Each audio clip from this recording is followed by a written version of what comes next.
Can somebody please get the mic in the right place? That always helps, always helps. Can somebody please tell me what the heck's going on? Cue the music maestro.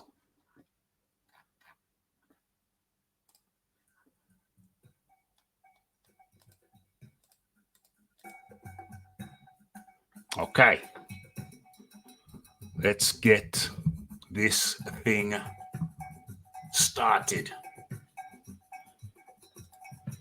You are in tune to. First of all, let me check my levels.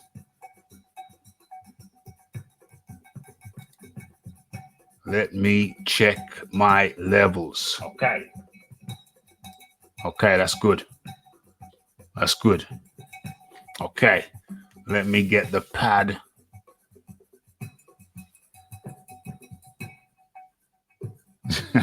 Let me get the pad cranked up. Start the motor on the pad. Let's get the uplighting and the information. Channel information. Okay, we got competition. We got competition tonight. I either held this thing off, I either delayed this thing, which I can't do, or we just crack on anyway. Despite the overseas competition, must have a lot of eyes on them right about now, but we're cranking this baby up nonetheless. We're gonna get this done. Got a number of topics. Despite the overseas competitions, turn the volume down on that. Let's turn the volume down on that. It's jammed. Damn thing's jammed. Hold on.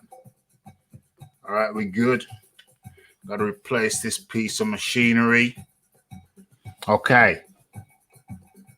Yes. It's Big Boys Boxing in the building. It's the John Daly in the building. It's the Melvin Evans in the building. It's all good. Okay. The area is populating. The alarm has been rung. Buzz Lightyear, straight in. Parentis Williams, straight in. Okay. Looks like we have a show. Looks like we got a show. All right. So, where do I begin? Well, the first thing is I better get this damn mic out of my face. Let's readjust this thing. Okay. That's better. That's better. Much better. Much better. Okay. So, you are in tune to Boxing Talk with Raphie. What episode are we on? I think we're 70. I think we're on episode 70. There we are. Boxing Talk with Raphie, hashtag 70. And some of you who were here last week, Toby Bartlett in the building. Some of you were here, not last week, on Monday. Some of you who were here on Monday will recall we had a very animated session. Highly animated. Indeed. Indeed.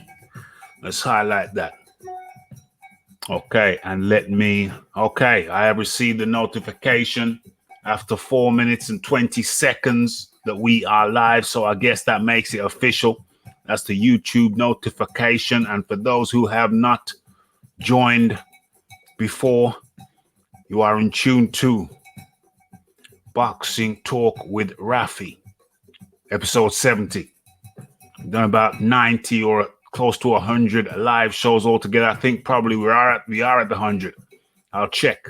Because remember when we used to do the weekend show, and there are some unnumbered episodes. I think we might be approaching the 100. I'm going to check for the next show and let you know where we are. We started this 8 months ago. I started this after leaving the boxing voice. Started this immediately, and look how far we've come. Look how far we have come. We're close to the century if we haven't got there already. And special shout out to the one, the only, the inimitable David Mason. And for those who were here on Monday, you will recall we had a very, very good time. David Mason was kind enough to provide some questions, a list of questions, which I answered live on air. And it's very provocative list of questions, very pointed. And I must say, it was much appreciated. It definitely got people animated. Definitely got people animated. Okay, so where are we? Let's have a look what's going on over there. Okay, everything seems in place. Everything seems in order. Hello and welcome to one and all. Okay, without delay, I'm going to put the link in the chat. We ain't got no time to mess around, muck around. Okay, link in the chat. Okay, we got a series of topics. Okay, bring that up later. As you will notice in the title and the description box, we're looking at Joshua's latest Joshua's arrival in Diriyah, Saudi Arabia. We are looking at, what is this thing here? This thing looks like it's paused. What's going on? What's going on? Let's bring that up to speed, like so. Okay, I think we're good. I think we're good. Okay, Joshua's arrival in Diriyah. Can Joshua KO Ruiz?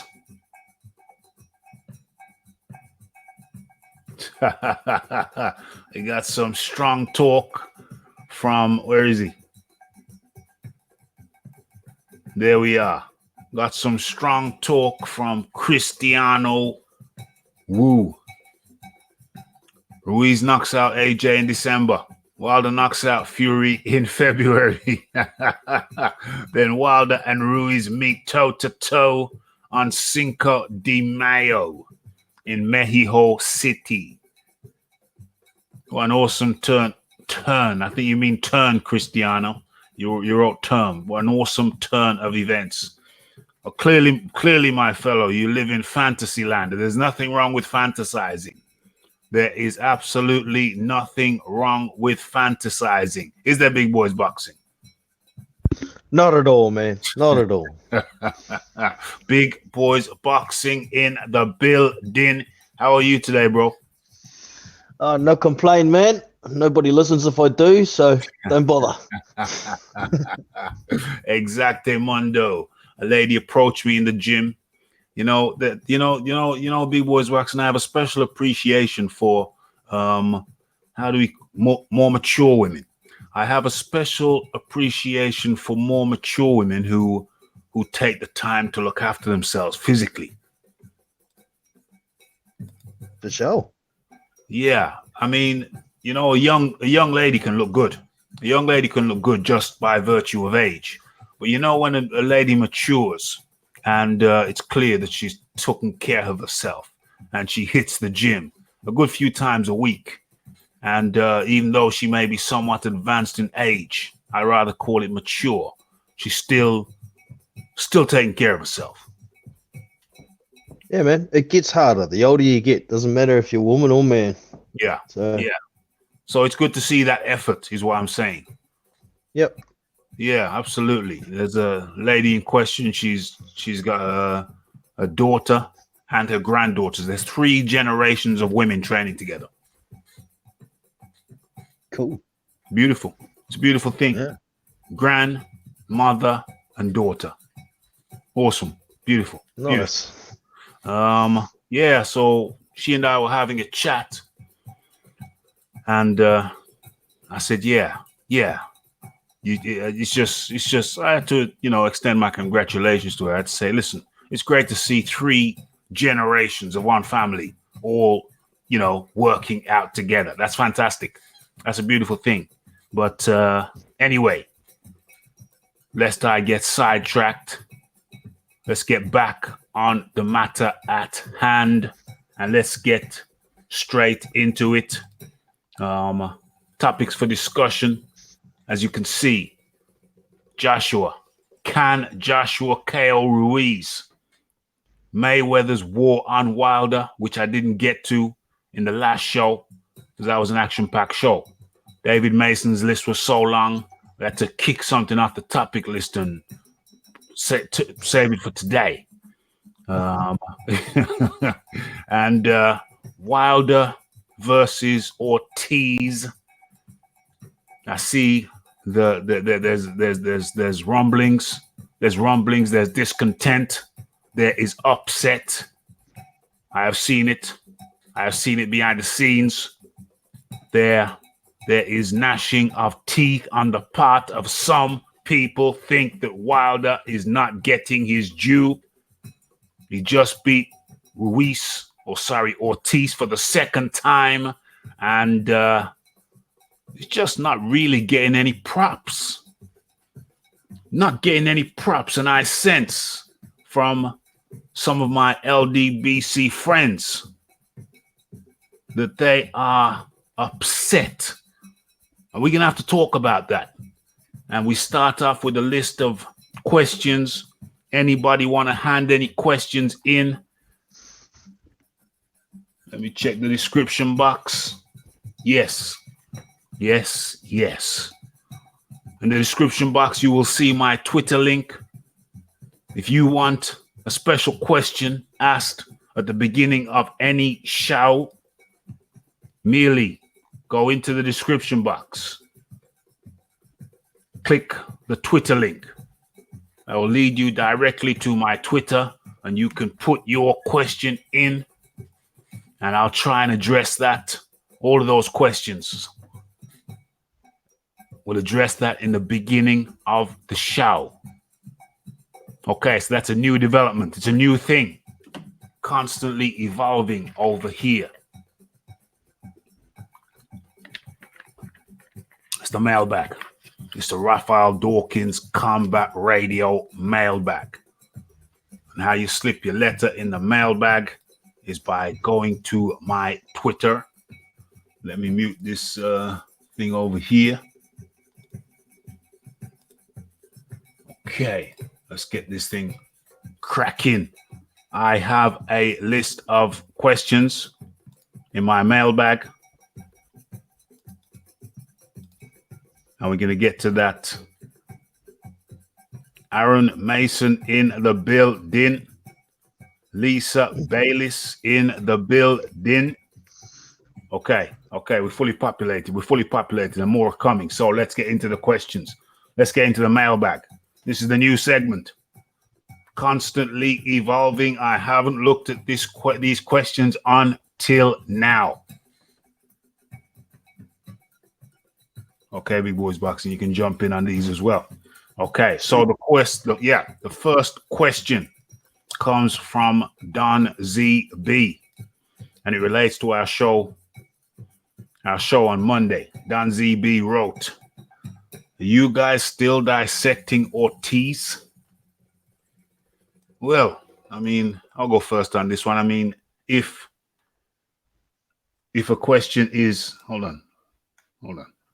If a fight takes place on the weekend, Don ZB, my friend, if a fight takes place on the weekend, then on a Saturday, then don't you think that on a Monday, do you not think that on a Monday we're going to be discussing the fight and the participants? Do you find that somehow unreasonable? Big Boys Boxing. We shall be dissecting recent fights for weeks after. Both people involved, not just Ortiz. Wilder as well. Yeah, so in conclusion, Don ZB, the answer to that question is yes. The dissection will continue for some time to come, my friend. That's what we do. We analyze and dissect. That's what we do. Is that not journalism? Is that not journalism, taking things apart by their component parts and looking at them? Analysis, dissection. Isn't that how it goes? That's how it goes, Don ZB. That's how it goes. You're an LDBC guy. You guys do a lot of dissection in your own special way. Okay, so that was an easy one. That was an easy one.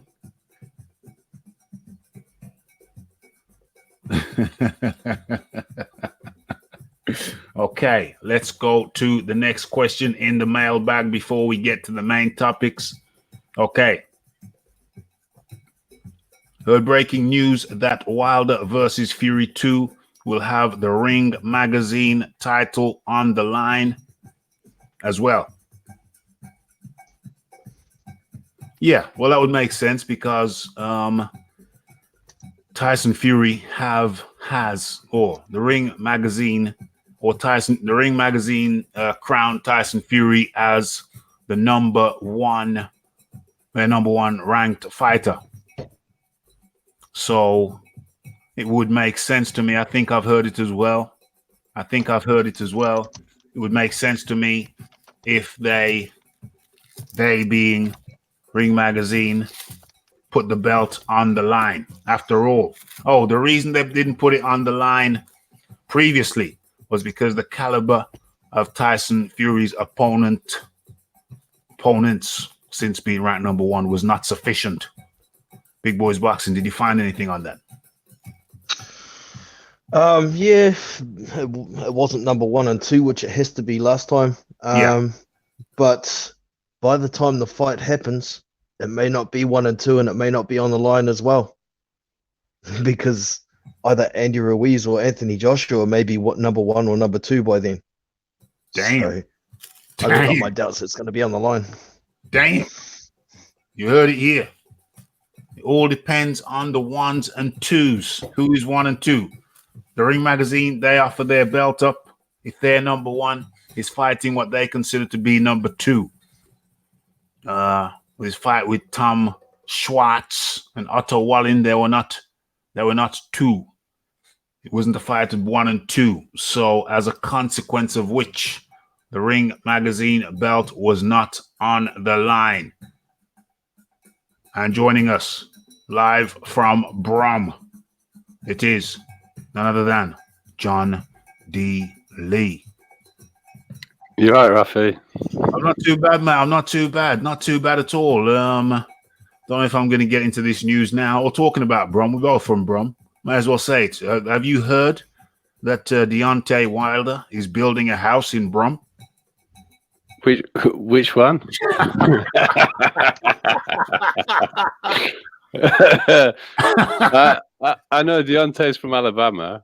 Well, that's why I think he chose Brum, because there was talk earlier on in the week that, he's been doing this tour of UK.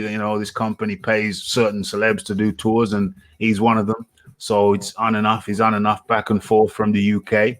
And I heard someone say that he's thinking of moving to Birmingham in UK. And I just thought, well, I think Birmingham was one of the first stops on his tour. It certainly was. Yeah. And apparently, Deontay has a bit of an eye for the ladies. Well, that has been rumored. Did you know there was an interesting statistic about Birmingham? Go on then. On a night out in Birmingham, in the UK, statistically, a gentleman is more likely to become a lucky gentleman than any other city in the UK. Wow. Friendly ladies here, very friendly ladies. That's interesting, because I know that I had to be up in Nottingham for a while. I was in Nottingham for a while, I was seeing back in the day, seeing a lady there, and the women out there outnumber the men by a significant margin. And that was a statistic, and I saw it for myself when I went out. The place was swimming with ladies. But it's interesting that the statistic that Birmingham, and they were very friendly, the Birmingham is even friendlier.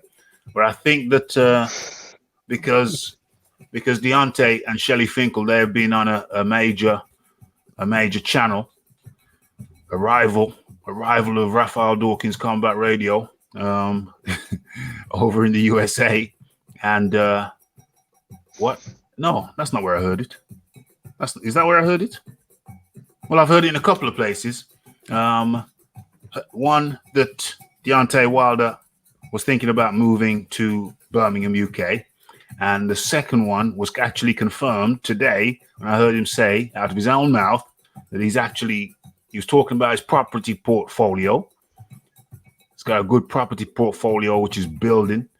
He's got good investments. And he said he's even building in the process of building a house in the UK. And then the penny dropped. Birmingham, UK, Birmingham, Alabama. I think that he's got a kinship.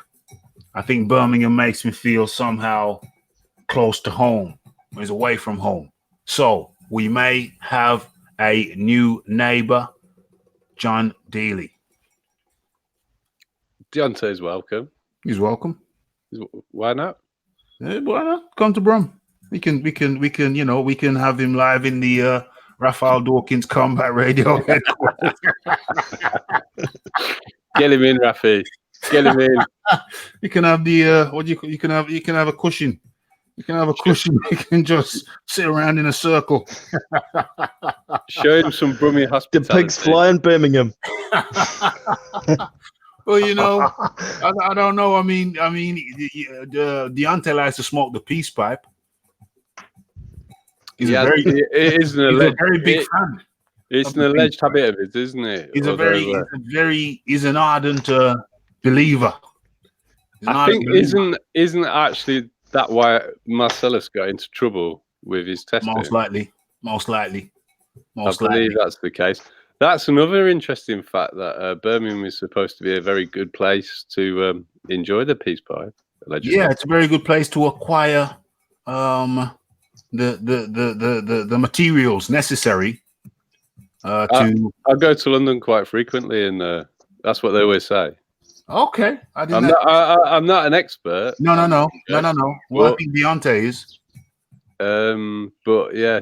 The people that I know in London are experts, and that's a belief that they hold. So I don't know. Oh, that's very interesting. So that could be another factor why Deontay has chosen Birmingham over other major cities. Okay, so I digress. What was the question we just asked? Let me go to my notes. Okay, Fury Ring Magazine. Yeah, the Ring Magazine. Okay, so heard breaking news that Wilder, this is you, John. Breaking news that Wilder versus Fury 2 will have the Ring Magazine title on the line as well. And so what we've said so far is that, because Fury is ranked number 1 and Wilder is ranked number 2, that qualifies for the Ring Magazine belt. John D. Lee. Well, if that's how they've got it ranked and they're fighting, then that's fair enough. Big Boys Boxing did come up with an interesting point. If I'm going to do anything, I've got to question the rankings, but that's a separate issue, isn't it? Yeah, that's a separate issue. I'm struggling to see how Fury's so far ranking. That's a bit ridiculous to my mind. That's a bit. Deontay's got a better justification. Who's number 1 in the ring? Which one's actually ranked number 1? Fury. Is it Deontay? Fury's ranked ahead of Wilder. Madness. On the back of a draw with Wilder. Yeah. Fighting Wallin, Schwartz, the Silver Surfer, and Pianetta. Yeah. It's ridiculous. I don't understand really what that's based on at all. How the hell is Fury Ring Magazine number 1? What has he done to merit being Ring Magazine number uno. Anybody help? Anybody help from anybody? Big Boys Boxing, help. Big Boy Boxing there. Okay, might have got slipped away for a second. Okay, I'm struggling to help you with this unless being very good at TIG is a part of the criteria. The chat, help us. We need your help. Why is Tyson Fury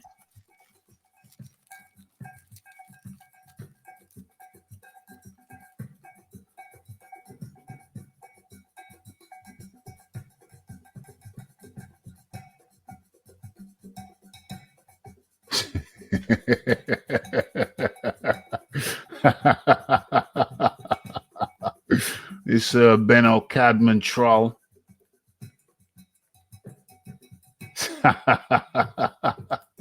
Okay, so let's put that crazy Benno Cadman on time out. Big Boys Boxing, are you back? Are you back to help us? Okay, Tyson Fury fans in the chat. Tyson Fury fans in the chat, please enlighten us as to why and how. What has Tyson Fury done to have himself ranked on the number one ranking by the Ring Magazine? And we are joined by AD. AD, how you doing, mate? What's good, Raphie? Long time, brother. Yeah, man, long time, too long. So what's happening? What's going on with Tyson Fury? How is Tyson Fury ranked number one in the Ring Magazine? I have not got a clue, to be fair. It's madness, absolute madness. I mean, he's beat 4 tomato cans and a draw of Wilder. Wallin being the best of his recent results, but still, who had heard of Wallin if they're honest with themselves before the Fury fight? I'd never heard of him. I had. Yeah. Very few people. Very few people is the answer. Big Boys Boxing. Oh, back. Sorry, my phone was overheating. What has Tyson Fury done to merit the number one ranking in the Ring Magazine? Well, I think that ranking is something to do with Deontay Wilder no longer being with Oscar De La Hoya. Bit of sour grapes going on there. Mm-hmm. With who? Oscar used to be a Golden Boy fighter. Who did? Deontay Wilder. Oh yeah, and what's his name? Ortiz as well. He used to be a Golden. Is that right? Yep. Ortiz was promoted by Golden Boy. That's where the tag, the next Sonny Liston or the Cuban Sonny Liston came from. So, Big Boys Boxing. What if you got an answer for that? Any theory? What's going on? Because of the beef with Oscar De La Hoya and Deontay Wilder, they've put what's his name? Fury as number one. Is that what's going on? Yeah, well, Oscar De La Hoya owns Ring Magazine, remember? So yeah. That's the only thing I can think of. That's the only explanation you can come up with. Because in my eyes, Fury doesn't deserve to be at number one, full stop. Yeah, that's true. That's correct. He should be at number 3, in my opinion. Yeah. I think Andy Ruiz should be number 1, Deontay Wilder number 2, and Fury number 3. Fury number 3, if not 4. I disagree highly. Phil Walker is in the building. Phil Walker, how you doing, my friend? What's up, my buddies? How y'all doing, my brothers? Good, my man. Good, my man. So, you disagree highly. Please expand. Well, I tell you what, man, Deontay Wilder has to be at number 1. Absolutely. He has to be at number 1. Andy Ruiz at 2. Tyson Fury at 3. Yeah. Or I would even go so far as to put AJ at 3 and Tyson Fury at 4. I'll put AJ at 3. Yeah. I'll put AJ at 3. you know, and let me give you my reason, and I don't want to just give you an answer without showing my work, right? Yeah. So the reason I'm putting Deontay Wilder right now at number one is simple fact that, well, let me tell you why I have Fury at 4. Okay, I have Fury at 4 because, I mean, let's be honest. Tyson Fury hadn't fought anybody in the top 25 outside of Deontay Wilder, pre Deontay Wilder and post Deontay Wilder. Okay, so I mean, and then he drew with Deontay Wilder, which, okay, you know, that's I'm not gonna necessarily say that's an accomplishment, but it's not a plus nor a minus. You understand what I'm saying? Yeah. He didn't make any headway with that, right? That's why I absolutely have him at number 4. Okay. For me personally, I have Anthony Joshua at 3 for the simple fact of him honestly just losing to Ruiz. Okay. Outside of that, I think everything else is pretty credible. I think most of the people on the panel would agree with that, right? And then you have to put Ruiz at 2 for the simple fact that he beat Joshua. Yep. Okay. You know, and Ruiz is actually, you know, a pretty good fighter. His only loss is to Joseph Parker, which, in my opinion, and this is my opinion, I think he won that fight. Okay. But at the end of the day, he didn't get the win, but he's always, in my eyes, been an outstanding fighter that just hadn't had the opportunities to showcase the skills on a regular basis. Okay. And then number 1. Yep. You have to me personally, have to put Deontay Wilder number 1 for the simple fact that the way he's been winning. You know, a lot of times, you know, people say things as such like, well, he doesn't have a good resume, and let me tell you, I'm not going to disagree with that entirely. I think he could have had better fights, but I'm not a total. I don't think his resume is total crap though. Okay. I think he does have some credible opponents on there. By far, the best opponent on there. Some people say is Ortiz. Some people would say is Fury. At the end of the day, he beat Ortiz and he drew with Fury. I still think Dominic Brazil is a decent win. Okay. And, you know, so on and so on. But it's the manner in which he displays his talents when he's actually fighting. To me, that's why I have to put him at number 1. Okay, I put him at number. I put him at number 1. I put him at number 1 also. My list is number 1, Josh, not Wilder. Number 2, Ruiz, because he beat Joshua. Number 3, Joshua, the ex-unified champion, just lost to Ruiz, so he drops down. And then number 4, Tyson Fury. That's my list. Tyson Fury. Reason, just who's he fought? Who's he fought in the last 3 years? You know, he's had one real fight, top 10. He's had one top 10 fight in the last 3 years, and that was Deontay Wilder. He drew to him. Yeah. So who's he fought in the last 3 years? So that's 4. 3, Anthony Joshua, ex-unified, just one loss, just lost to Andy Ruiz, who I have in. I have Andy Ruiz in number 1. I've changed. Number 1, Andy Ruiz just beat the unified champ. Number 2, Fury. No, 2, Wilder, whose resume is poor, in my opinion. We're going to get into that later in the show. Resume is poor, but he did fight. That's the guy's name? Ortiz. He did fight Ortiz. Ortiz is legit top 10. Okay, so he fought Ortiz. Give him that. He's got a top 10 win. And he fought Brazil. Beat him. Beat Ortiz 2 years ago, nigh on 2 years ago. And in a fight that I didn't particularly care for, I didn't need to see, but we saw it anyway. He beat Ortiz again. And Ortiz is still top 10 ranked. Okay, so yeah, Wilder number 2. So number 4, Fury. Who's he beat? Number 3, Joshua. More top 10 wins than anybody in the list. Number 2, Wilder. And number 1, the unified champ, Andy the Pants Ruiz. We're moving around the table. Going over to John Dealey. AD, let me go to AD. AD. Yeah, what's good, Raphie? Do you know what? I got to agree with you. I'd have Ruiz number 1 just for the fact that he beat the unified champion AJ and he beat the man that's had the most top 10 wins. Wilder a close second for the fact that he's undefeated. Yeah. But I mean, when you look at Wilder's resume, who has he beaten really that's under 35 years old?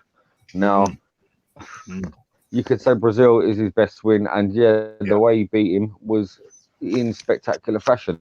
Yeah. So you can't take that away from him. But apart from Brazil, there's nobody really that screams out a great win. I mean, you got Severn, but Joe Joyce disposed of him quite easily as well, and I don't rate him at all.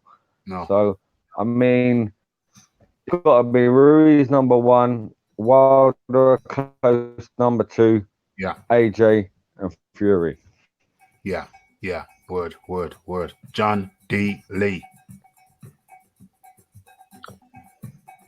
I mean, I'm quite happy with having either Ruiz or Wilder as the top 2 heavyweights. Right. They've got all the belts between them. Yeah. If you want to go for Wilder for length of reign and the fact he's defended his title, that's fine. Yeah, that's fine. If you want to go for Ruiz because he's got more belts, and I would say that Joshua was the number 1 before Ruiz beat him. Yep. If you want to go that way, that's fine.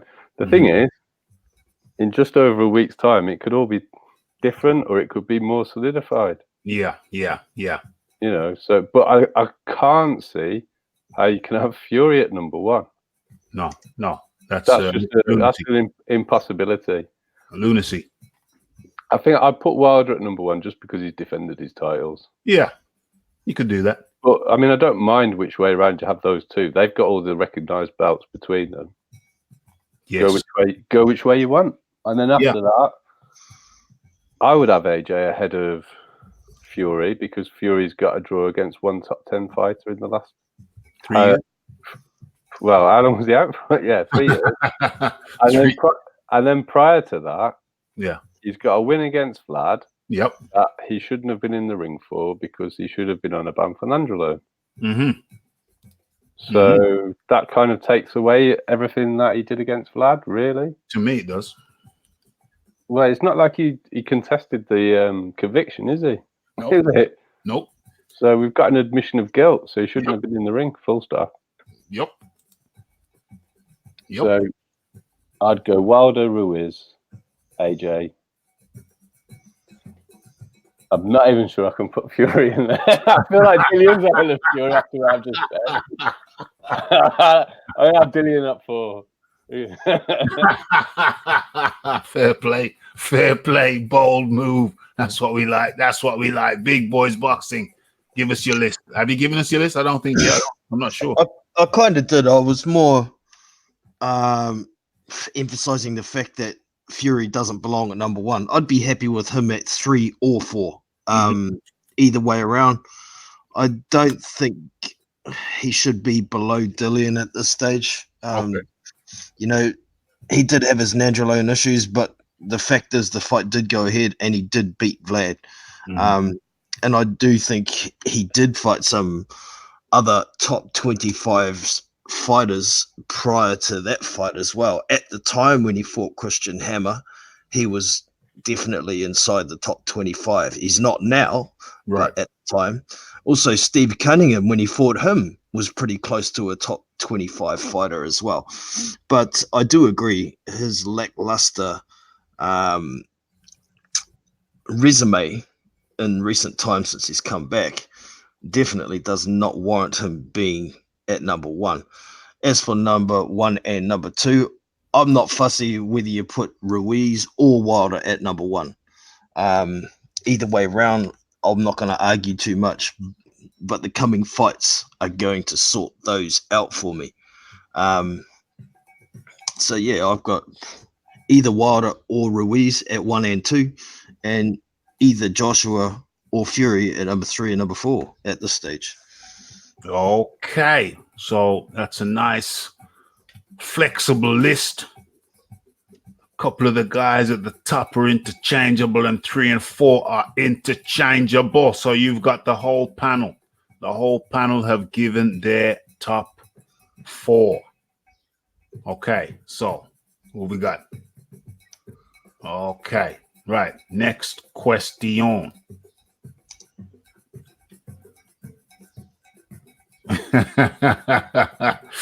That's from Don ZB.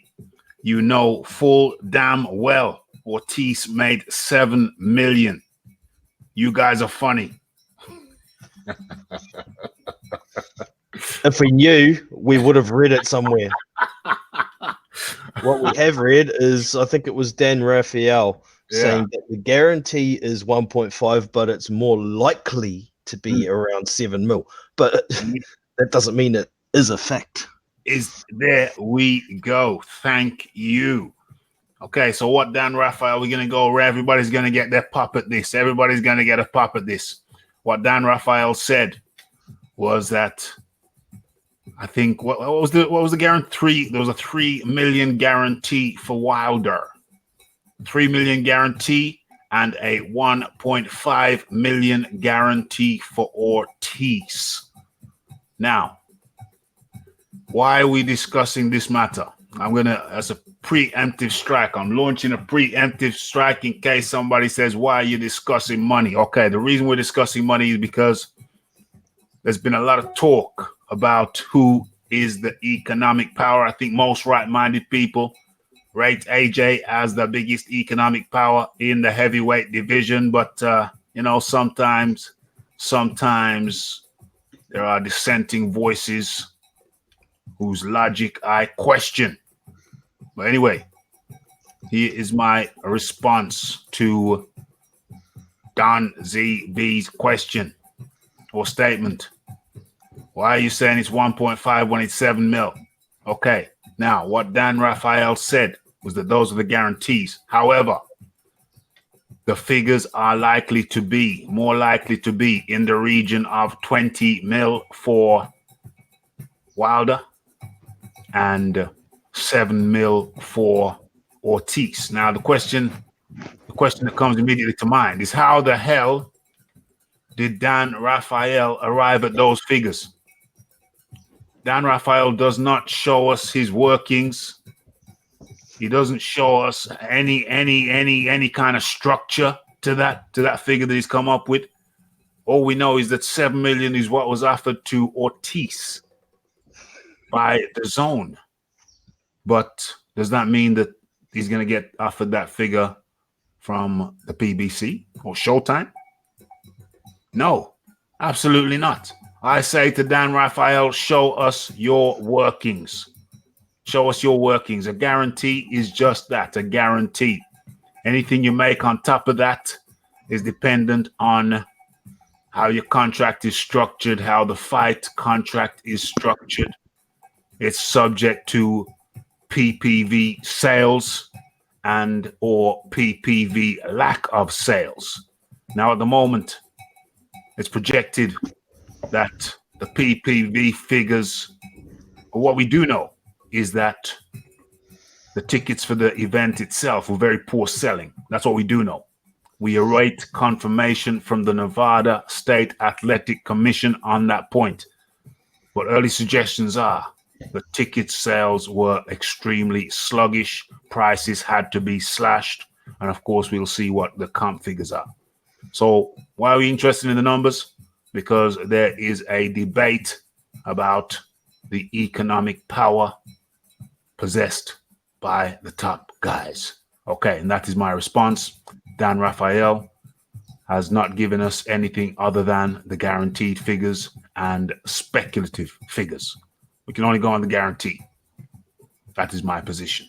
3 million plus X. What is X for Wilder? And 1.5 million plus X for Ortiz. What is X? That is the question. We don't know. We don't know. We only know what the guarantees are. Over to AD. AD? Right, well, Finkel actually had an interview on. Yeah. Yeah, can you hear me? Yeah, I can hear you loud and clear. Right, Mate. Finkel done an interview. Yeah, Finkel had an interview on TVV earlier. Yeah. And he actually confirmed that Wilder's purse was only guaranteed to be 3 million. Okay. So, I mean, I don't think that the purse are lies. And also, you got to take into consideration, apparently, Fox pay-per-view numbers. Now, MGM apparently are very unhappy with the ticket sales and attendance. There's no way Ortiz is making 7 million or Wilder's making 20 million. No way, no how. The figures just don't add up. Who was it? It wasn't Showtime. It was Fox. No, yeah, it was Fox. It was Showtime. Showtime had to break the bank to ensure that Wilder got an alleged 10 mil. They had to break the bank for that against Breezel. But now, saying that, Raph, yeah, I wouldn't be surprised if Ortiz did have something written into a contract saying no matter what the pay-per-view numbers are, I want 7 million. Now, if somebody's offered you £7 million and you've got another company or another job telling you don't take that job, I'm going to give you this job, you are going to want something in writing saying I want a guarantee that you are going to give me as much money as the other job's going to give me. So I agree. That wouldn't surprise me. Yeah. What I agree with you in principle, because I made a video saying pretty much the same damn thing. But here's the thing. I don't know if there's 7 million available in the pot for him. No, Ralph, there definitely wasn't, but that means Fox is losing money. It's simple. Yeah. It's like someone's losing money. Put it that way. Losing money. Somebody somewhere is losing money. I don't see why. I mean, it could be both Fox and PBC, because I don't see where there's 20 million for Wilder in the pot and 7 million for Ortiz. I just don't see it. I made a video saying that was what was going to happen on a common sense basis, but also on a common sense basis, where the hell is the money coming from? If they're not selling tickets, they're not selling most likely they're not selling PPVs. So, it's a mad one. Yeah. Also, TBV had an insider from PBC on, and he said that there's no way they're going to release the ticket numbers, but there's rumors that the PPV is around 160,000 sold. But it's not confirmed, but that's just the rumors that are going about. Listen, we all knew it was going to be dire. I'm going to move it around the table now. I'm going to keep it moving. I'm going to Phil Walker. Can you hear me, brother? Loud and clear, Phil. Come with it, bro. Come with it. All right. So let me say this right here, okay? Yeah. So let me start off by saying this. Luis Ortiz got offered $7 million from the Zone to fight Anthony Joshua, correct? Yes. We all agree on that. Yes. Okay. Now, me personally, I don't think Luis Ortiz took the money for the simple fact that Luis Ortiz was not going to be ready for that fight in 5 weeks or however long it was. Okay. Now, I don't think it had anything to do with the amount of money he was getting offered. Okay. I think he wanted the money to increase because he knew he wasn't going to be in shape and ready to fight Anthony Joshua in 5 weeks. Okay. I mean, we're no stranger to know that Luis Ortiz absolutely has fatigue issues in the later rounds. Okay.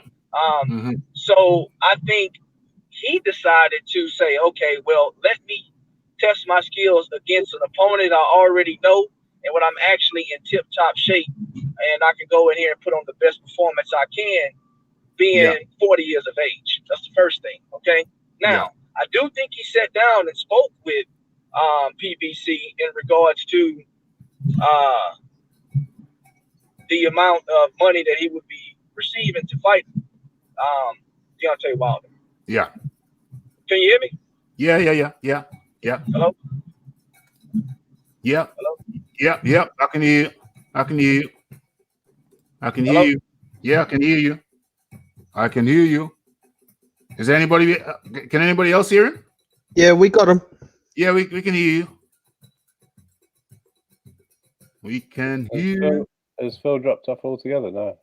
No. Oh yeah, he dropped off. He's back now. Hello, Phil. Yeah. What did you guys hear anything I said? Yeah, I was hearing you. Yeah, but you couldn't hear us apparently. Yeah, I couldn't hear you guys. I'm sorry. No problem. I left off on the part where I do think Ortiz was talking to PBC. Yes, I do think he discussed something with PBC in order to compensate him for the Deontay Wilder fight. Yeah. I think this was more comfortable with that situation, and I think that's why they probably they overreached on trying to get more money for the AJ fight, and essentially, I'm not going to say it bit him in the behind, but he missed out on several millions of dollars if these figures are absolutely true, right? Nobody can dispute that if these figures are true. Yeah. Now, as far as the figures themselves, the 3 million in the 1.5. Look, let me tell you something. If those are the guarantees, okay, we can't dispute the guarantees. Now, anything after that, you said, the X factor, that's to be determined. As far as I know, what I've been reading, the ticket sales wasn't as expected. I did read that. And as far as the pay-per-views go, I haven't been able to find any information on that. So I'm not going to comment on that. But essentially, I think at the end of the day, I think both Luis Ortiz and Deontay Wilder is going to get more than they're guaranteed. We just don't know how much more.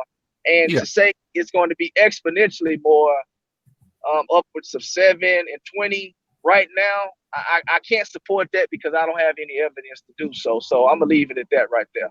I'm going to speak from a factual standpoint. Okay. So that makes sense. That makes sense. We're dealing with the facts. And the facts are that Deontay Wilder has a 3 million guarantee and Luis Ortiz has a 1.5 million guarantee. We're keeping it moving. Big boys boxing. Right, yeah, those are the facts we have. And if the pay-per-view numbers were low, then yeah, I wouldn't expect Fox to release them because it would debunk comments about this 20 mil and $7 million. But where those numbers, I believe, came from were the offer that Luis Ortiz had. They wanted to make it look like he is making just as much money. And the 20 million, that's around about what AJ happens to make in most of his fights. So, you know, they want to make it comparable to the public, but without the facts to back it up, it's just speculation. You know, the rumors that are going around about the pay-per-view, it is what it is, a rumor. The gate sales, I've heard rumors that they comped thousands of tickets. Yeah, they do all the time. Thousands. Yeah. But how much validity can you put in rumors, you know? So yeah, right. All we can argue is the facts we got. And as it is, the facts say they're getting what they got were guaranteed, and that's it. Those are the facts. That's what we're dealing with. The facts. Okay. Moving on through the list, trying to crack through this list.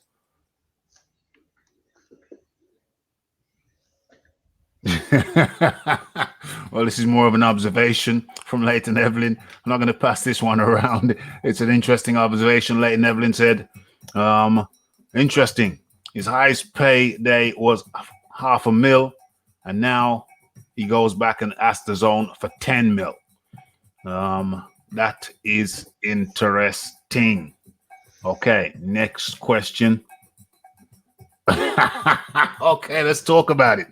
Don ZB wrote, Ortiz would have KO'd Anthony Joshua. I guess I go first. Ortiz would have KO'd Anthony Joshua. I don't know what Ortiz has ever done to lead me to suspect that Ortiz is likely to, if they fight 10 times, no, they fight one time. The fight was one fight. It's one fight. I don't see Ortiz. I haven't seen anything in Ortiz to suggest to me slow old Tease. I don't see anything in slow old Tease to suggest to me that he has the attributes to particularly KO Joshua, particularly because every heavyweight has a KO power to some degree or other. But when you match up the skills, I would not be fearful of Joshua getting KO'd by Ortiz. In other words, if the fight were made today or tomorrow or yesterday, last year, whenever, I wouldn't be fearful of Ortiz KOing Anthony Joshua. I'm not saying nothing's impossible, but that's my position. Okay, so what's your feeling? AD.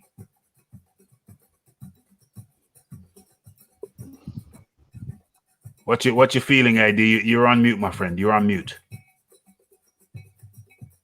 AD, you are on mute, my good man. So if you're speaking right now, I can't hear you. AD. Okay, can you hear me? I can hear you, mate. Can you hear me? I can hear you, mate. I can hear you, and I can see. Hello. I can see your light. I can see your ceiling. Yeah, but that's a typical. Yeah. That's a typical Wilder fanboy comment. Yeah, like the only people that believe Ortiz is capable of knocking AJ out is people that are trying to significantly improve Wilder's resume by claiming Ortiz is some sort of killer or a beast. I mean, if you can't knock out Hammer and you struggle with Kaufman, I mean, there's no way that you can suggest that he can knock AJ out. I mean, even the AJ that turned up to Ruiz would knock Ortiz out because, look, Ruiz has got a check about that. Ortiz, when he goes down, he gets stopped from what I've seen of him. So, I mean, I totally disagree with that comment. There's no way that Ortiz stops him. And and the reason someone would say that, in my estimation, the reason why someone would say that is, in my opinion, is to inflate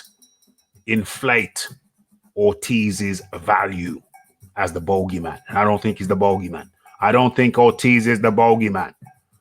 John D. Lee. Yeah, well, I'm just looking at Luis Ortiz. So we've just mentioned that he hasn't knocked out Hammer. Right. He hasn't knocked out Malik Scar. Right. Dave Allen was on his feet. It was a TKO. Mm-hmm. His other recent fights are Razvan Kajuna and Travis Kaufman. Yeah. What's the fuss about exactly? I think he's knocked out one top 10 fighter, and that's Bryant Jennings. And that's being generous to Bryant Jennings, who was coming off a loss to Vlad. Yeah. And still, Bryant Jennings was still on his feet when it was stopped. He did go down heavily, though, didn't he? He did, but he still got up and the ref stopped it. It's a TKO. Yeah. It's a TKO. But, I mean, if we're going to get into TKOs and full-on knockouts, we're going to start questioning all the heavyweights' powers, because in this day and age, it is a bit safety first, which I agree with. So I think Ortiz. I'm quite happy that Ortiz soundly beat a blown-up cruiserweight in Bryant Jennings, who had never really beaten anyone in the first place. And his greatest claim to fame is surviving against Vlad for 12 rounds, when he didn't really come to do anything else anyway. So Luis Ortiz's resume is not very good. Does Don ZB think Luis Ortiz has a better resume than Povetkin? Does he think he has a better resume than Vladimir Klitschko? Is he a better fighter than Joseph Parker? Is he a better fighter than, I mean, even Takam?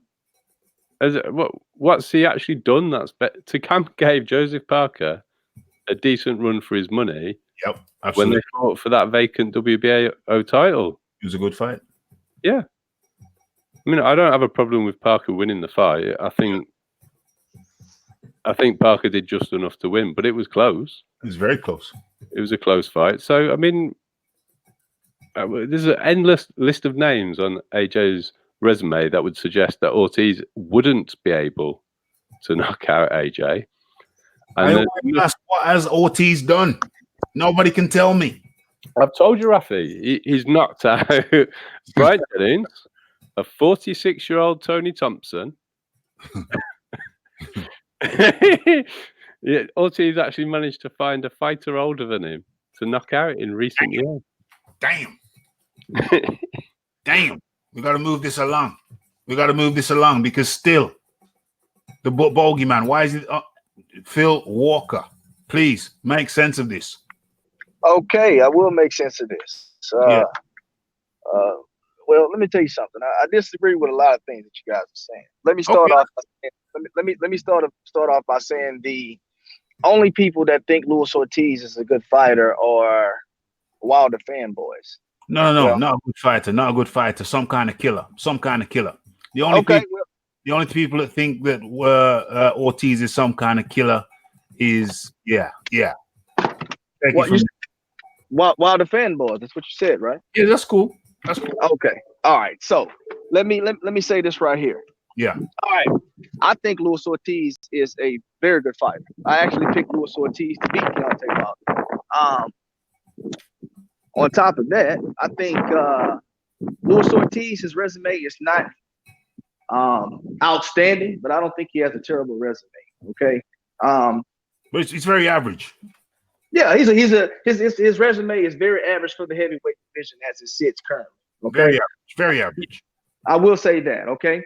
Now, to say that he could beat Anthony Joshua or knock Anthony Joshua out, let's just be honest about this. Yeah. I think any heavyweight can knock out any heavyweight because they all have punching power. I did say. Essentially speaking. Okay. Yeah. Now, can Luis Ortiz knock out Anthony Joshua? I mean, it's just kind of to me almost like useless conversation to a point, right? Yeah. Do I think he can knock him out? Absolutely. Now, the thing is, can he get to him to knock him out? Well, I mean, I don't know how well AJ performs against southpaws. He doesn't have very many on his resume. What, like maybe 1, 2 at most? Yeah. So he did pretty well in the last one he fought, though. When he fought who? Martin. Oh, Charles Martin? Yeah, he's a southpaw. Yeah, I mean, Charles Martin to me is one of the worst heavyweight champions I've ever seen in my life. Let me just first of all say that. Okay, we're not comparing Ortiz as a champion, though, are we? No. I'm just saying. I mean, to put Martin in the conversation to me is just ridiculous. I mean, he's just not a very good fighter to me. Now, when we talk about the Parker fight, okay, I do think Parker is a good heavyweight, okay, but I've never been real impressed with Parker, okay. You want to go back, look at Parker's resume, questionable decision against Andy Ruiz, very, very close fight with Huey Fury, and I can't remember who he fought, but it was either before or after Huey Fury. It actually was a pretty good fight as well. So, I mean, yes, that was a really good fight, okay. So, I mean, is Parker what people think he is? You know what? Hey, I have no idea. Okay, but what I can tell you is he struggled against Takam. He had a pretty good fight with Fury, and he had a very close fight with Andy Ruiz. Okay, but essentially all what matters is wins and losses. So at the end of the day, I mean, I don't rate Parker as high as other people may rate Parker, in my opinion. Now, I do rate Luis Ortiz for the simple fact that I like his boxing style. He is my favorite heavyweight. Doesn't mean he's the best heavyweight, but he's my favorite heavyweight because I personally like the style in which he fights in. Okay, I like southpaws. He fights with his jab. Okay, and he finishes people with the straight down the pipe. To me, that's old school, classic style, Cuban style boxing. That's the style that I prefer. Okay, that's why I like him. Okay, at the end of the day, I don't so much like going into the who can stop who and who can do this and who can do that. My deal is this right here. I can point out Luis Ortiz's strengths, and I can point out his weaknesses. Okay. Now, if somebody that he's fighting can exploit those weaknesses because it's one of their strengths, then we can start talking, because that's stuff that we can actually look at and put a visual eye to, and we can say, hey, look at this, this, and this. But at the end of the day, there's no way to tell unless these guys fight.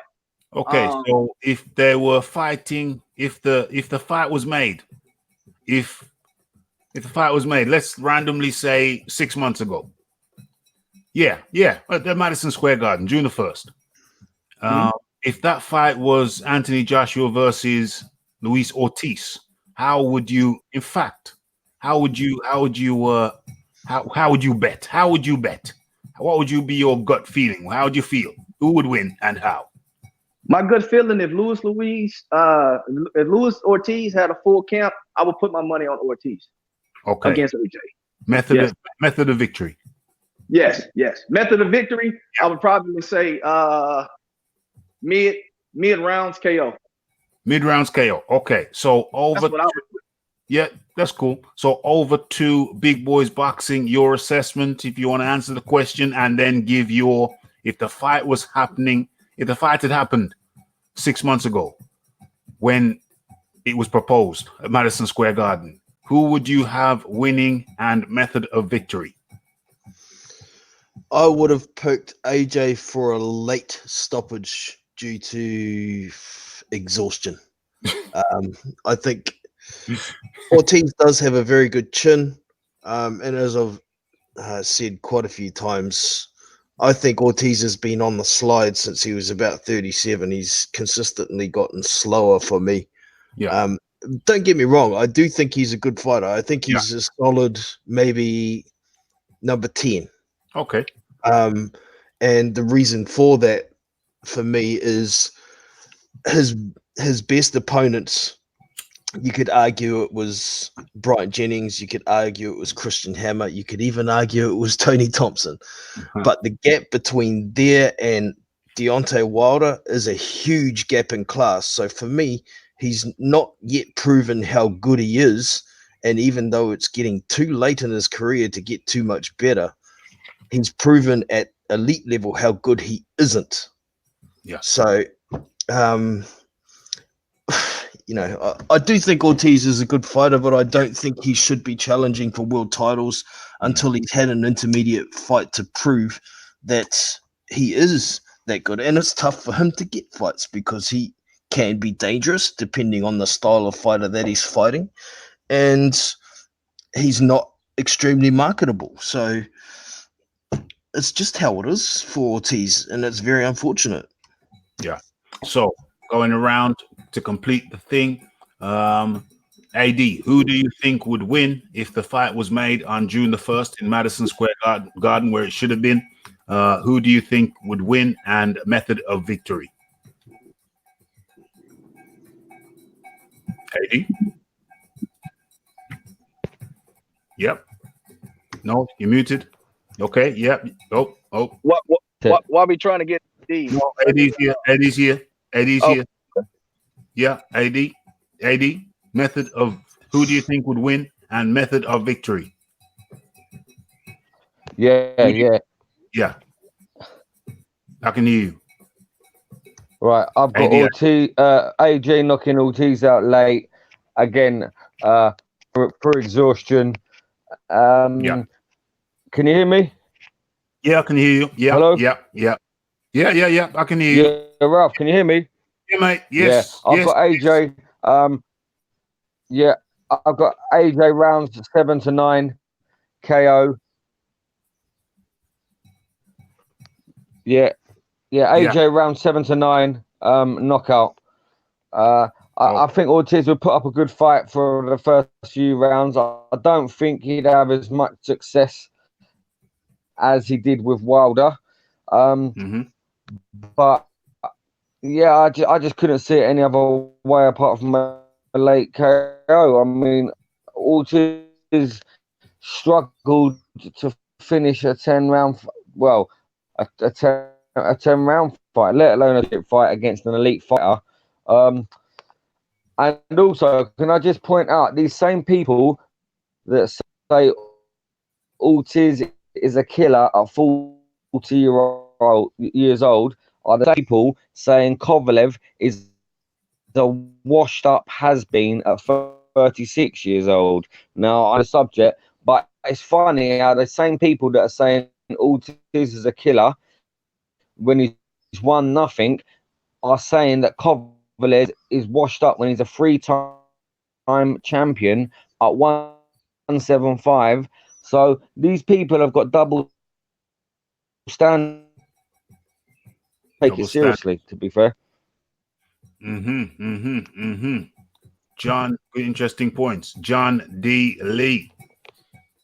Well, I think AJ has shown that he's actually got a very good right hand straight down the pipe, which is the best way to dispatch southpaw. Yeah. I think it'd be KO in the mid rounds. I also think everyone's forgetting that Ortiz has actually ducked AJ twice, not once. So when AJ, when he was signed to Matchroom, he was a WBA mandatory. The order of mandatories was the IBF and then the WBA. In between the IBF and the WBA mandatories, they arranged to fight Parker. Ortiz wasn't happy to wait, so he went the WBC route, and it's at that point that he stopped. He got popped for his heart, blood pressure medication, blood pressure meds. Yeah, but he would have fought AJ instead of Povetkin if he'd have stayed with Matchroom, but he chose to leave and go the WBC route. So he's been offered to fight AJ and told he can fight AJ twice. Two times. No, So- no. That's not. I've got. I That's can misleading. put a link in the chat, Phil. That's misleading.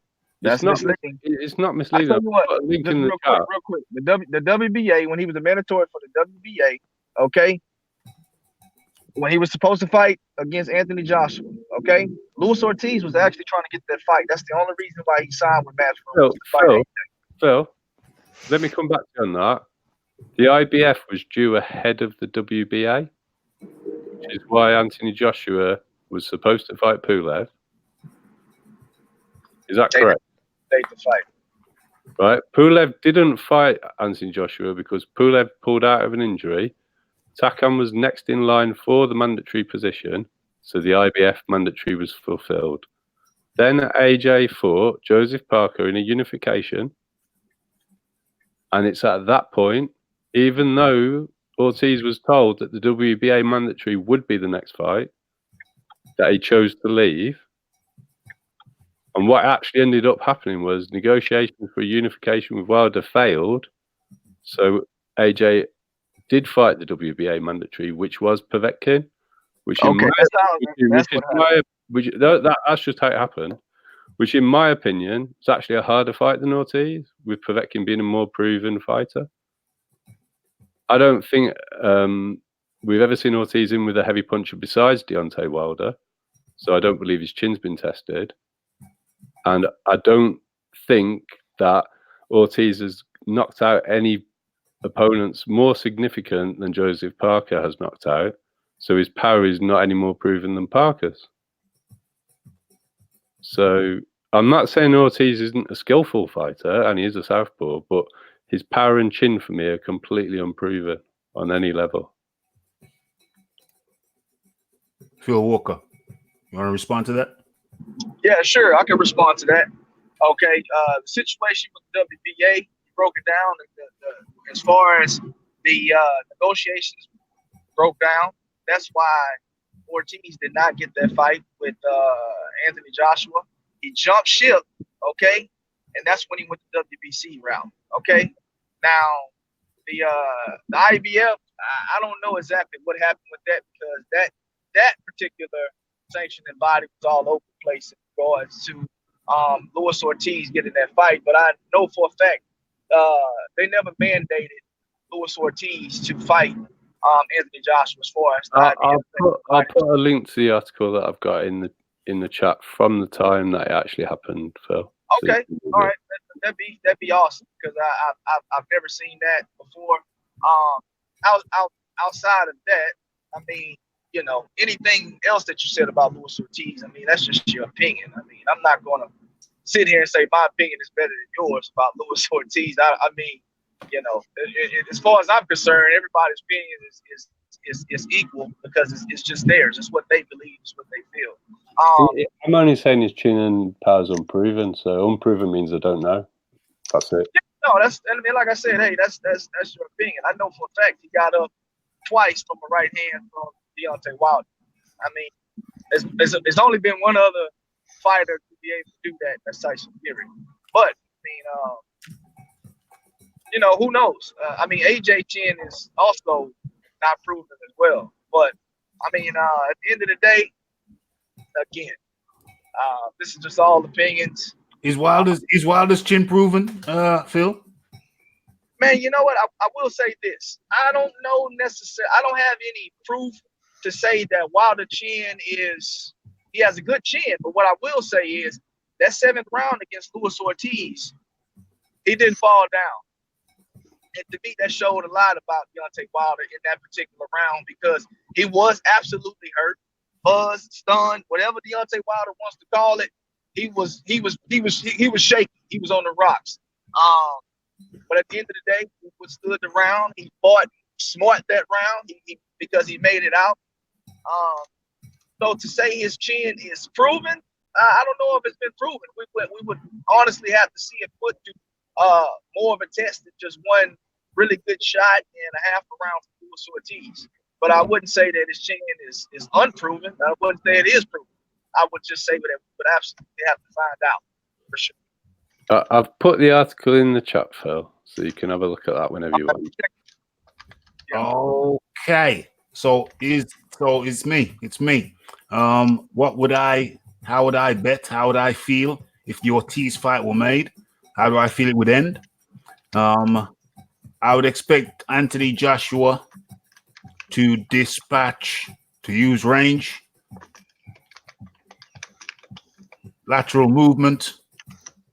Ortiz is a good boxer, so it wouldn't be a walk in the park. We'd be looking at range. We'd be looking at positioning from Anthony Joshua to face the southpaw, which he has faced before, knocked out before. And I would expect Anthony Joshua, my money would be on Anthony Joshua knocking out Luis Ortiz. When in the fight? Yeah. Somewhere down the line in between the 5th and the 8th round.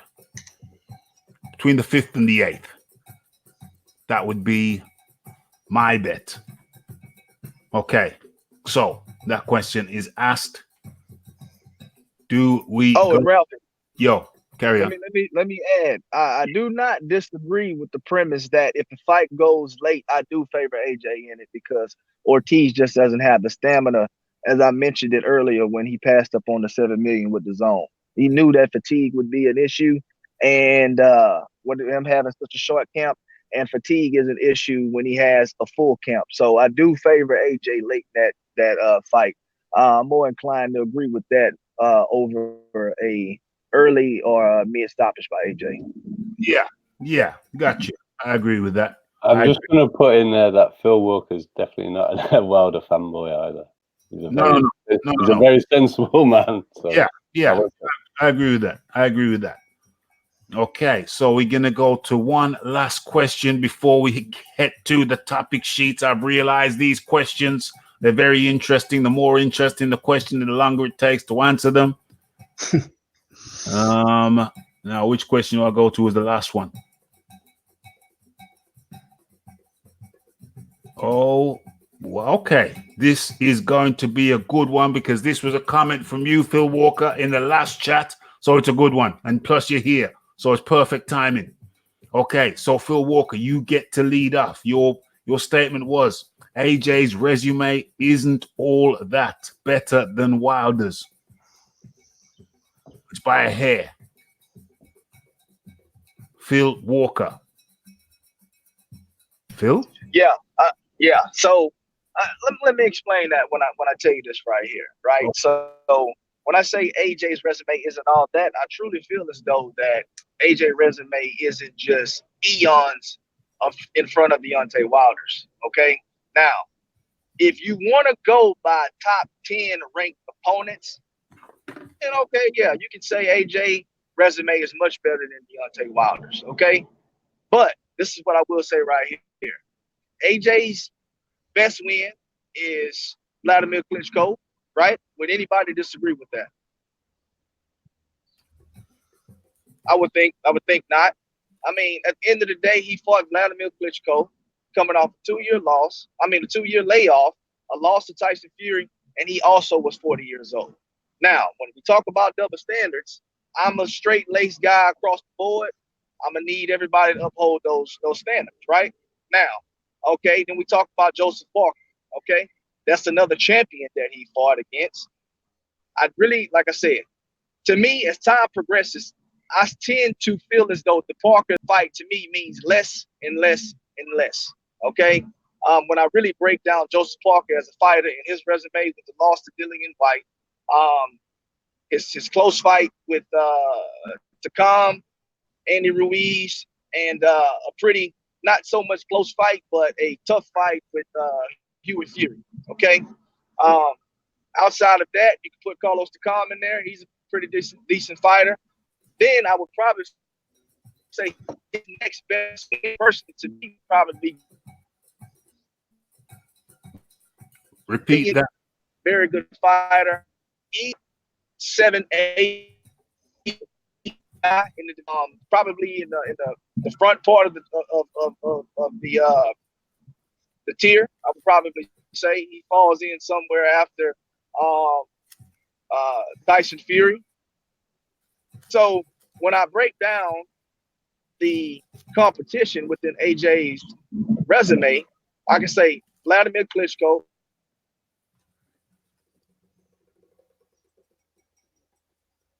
Yeah, repeat that, please. Repeat that. When you're breaking, yeah, you say Vladimir Klitschko. He gone.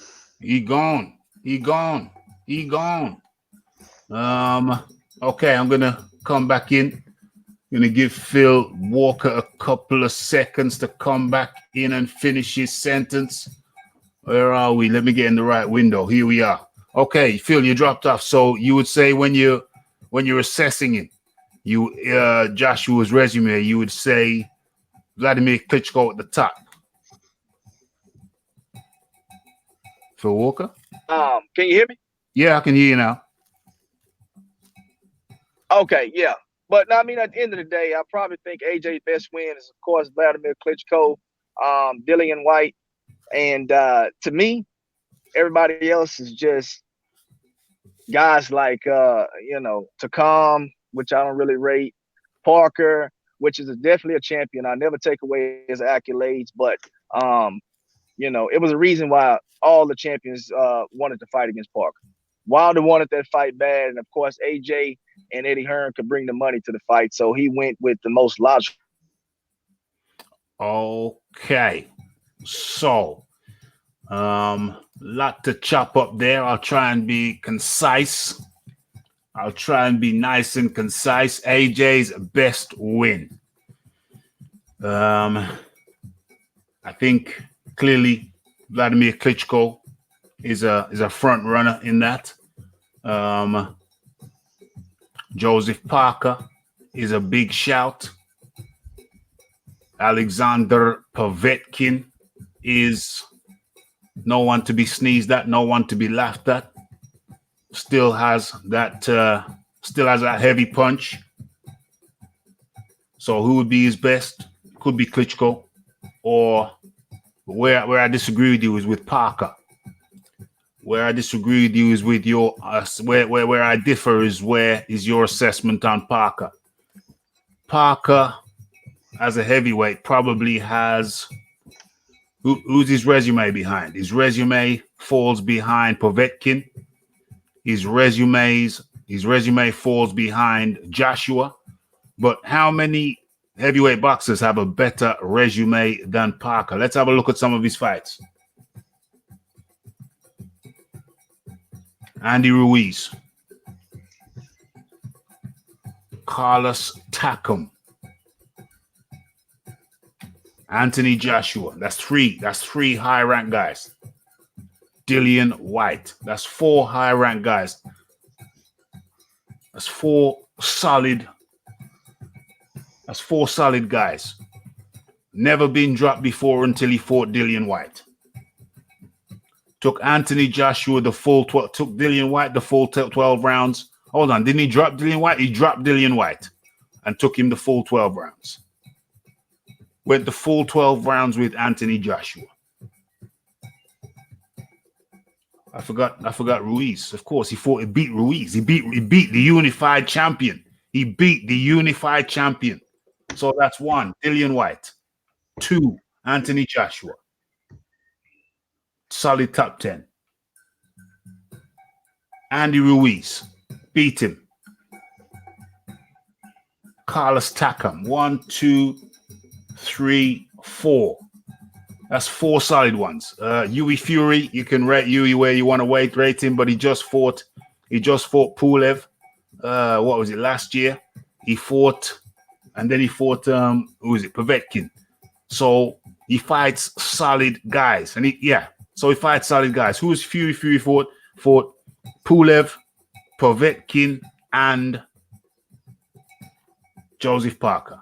So I counter. My opinion is Joseph Parker has one of the most solid resumes in the heavyweight division right now. One of the most solid. I would say that Joseph, without a shadow of a doubt, Joseph Parker's resume in terms of the people he fought is better than Luis Ortiz's. Now, so, okay. Klitschko. Okay. Klitschko could be the top. But Joseph Parker, very, very, very, very solid.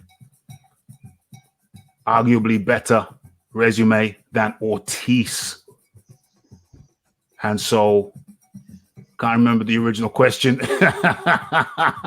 But that is my answer. The original question was that AJ's resume isn't much better than Wilder's. Oh, okay. Oh, thank you, John. Thank you. That's important. Hold on a second. That's important. So, what I'm saying, to summarize, is that Joshua's resume is significantly better than Deontay Wilder's. John Daly, you want to jump in there? It's your turn anyway. Yeah, well, I was going to go in on Deontay first. So yeah, do that. So his best wins are put forward as Bermain Stavern. Mm-hmm. First time. Well, Nikolai Further. Okay. Sierra Lakovic. Bermain Stavern 1. Yeah. Luis Ortiz. Yeah. And obviously has a draw against Fury. Yeah. So the one person Phil didn't mention out of Joshua's resume was Povetkin. Yeah. Now, how anyone can tell me that Ortiz is a better win than Povetkin, I don't understand. If you wanted to have them as equivalent, you could on the basis of age. But Povetkin is a more proven amateur and professional than Ortiz. And they're the same age. So Povetkin has won an Olympic gold medal. So I don't need to hear anything about Cuban amateur style. Ortiz was not a super heavyweight, but a heavyweight for the Cubans, and he was on their B team. He did not compete at the Olympics. Whereas Povetkin was a gold medal winner in the super heavyweight division. Povetkin had a very flimsy world title. He had the WBA regular, but he's still more proven professional than Ortiz. And you got Bermain Stavern beating Ray Austin to become the mandatory for the WBC because Vitali retires. He fights Chris Arreola, someone he'd already beaten, to win a vacant title. Stavern's resume is not great at all. He's got a loss. He's got a loss to some really unknown people. Who's he got a loss to? It's somebody king. It's the main Stavern has got a loss to someone with an 11-15 record, which is just shocking. I don't really understand how the main Stavern can be put forward as a particularly good fighter. He's slow. He's small. He's got a lot of TKOs, which is the basis of his so-called power. But Demetrius King beat him early on, and Demetrius King lost to Harold Skunias and had a losing record when he fought Bermain Stavern of 11-15. And then we've got Sierra Lakovic, who was some form of world champion at one point, but was well past his sell-by date when he fought Bermain Stavern. Sorry, not Bermain Stavern, Deontay Wilder. What was he when he fought Deontay Wilder? He got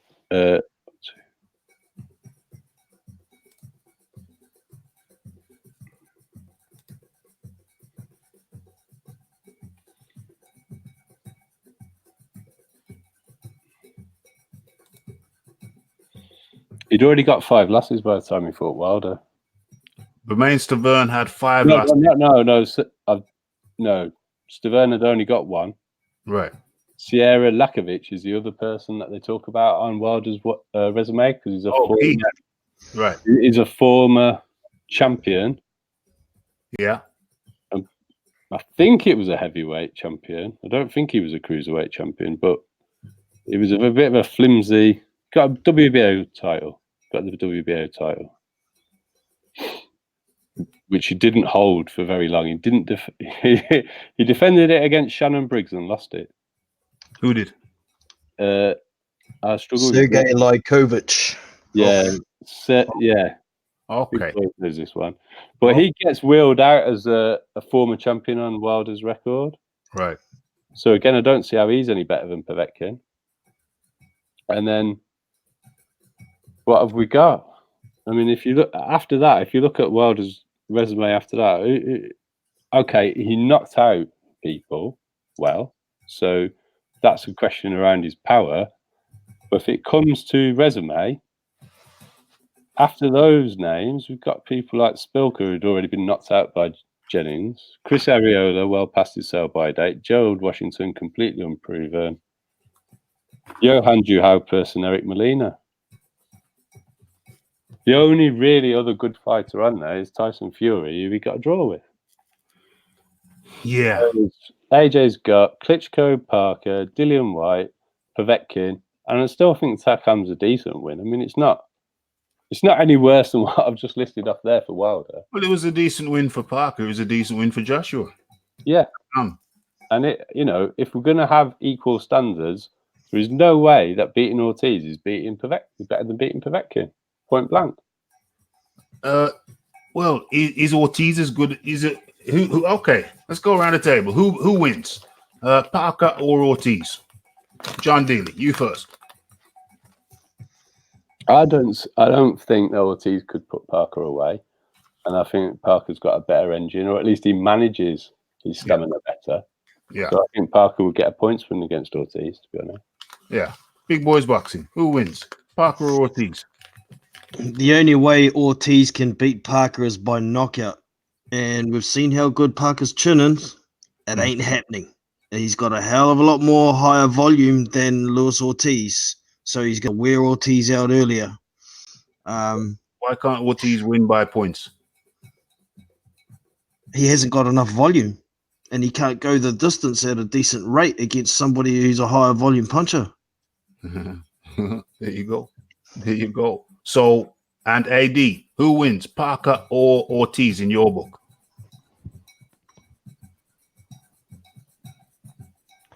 Well, exactly the same as them guys, really. Parker. Yeah. Again, if AJ couldn't knock Parker out, I mean, Wyatt was the only guy to drop Parker, and Parker actually finished that fight the stronger of the two and nearly stopped Wyatt in round 12. If that fight went on another 20 seconds, I think Wyatt might have been on his ass. So, Parker all day long, points win, because like these guys said, Ortiz ain't knocking Parker out. Parker's got a solid chin. If AJ couldn't stop him, then I really can't see how Ortiz could. So what I'm trying to get at is that, and just back Parker. to AJ's wins compared to Wilder's. Wilder. Yeah. Carry on. Okay, you cut out there. Okay, so he was saying Klitschko had 2 years out. Yeah, okay.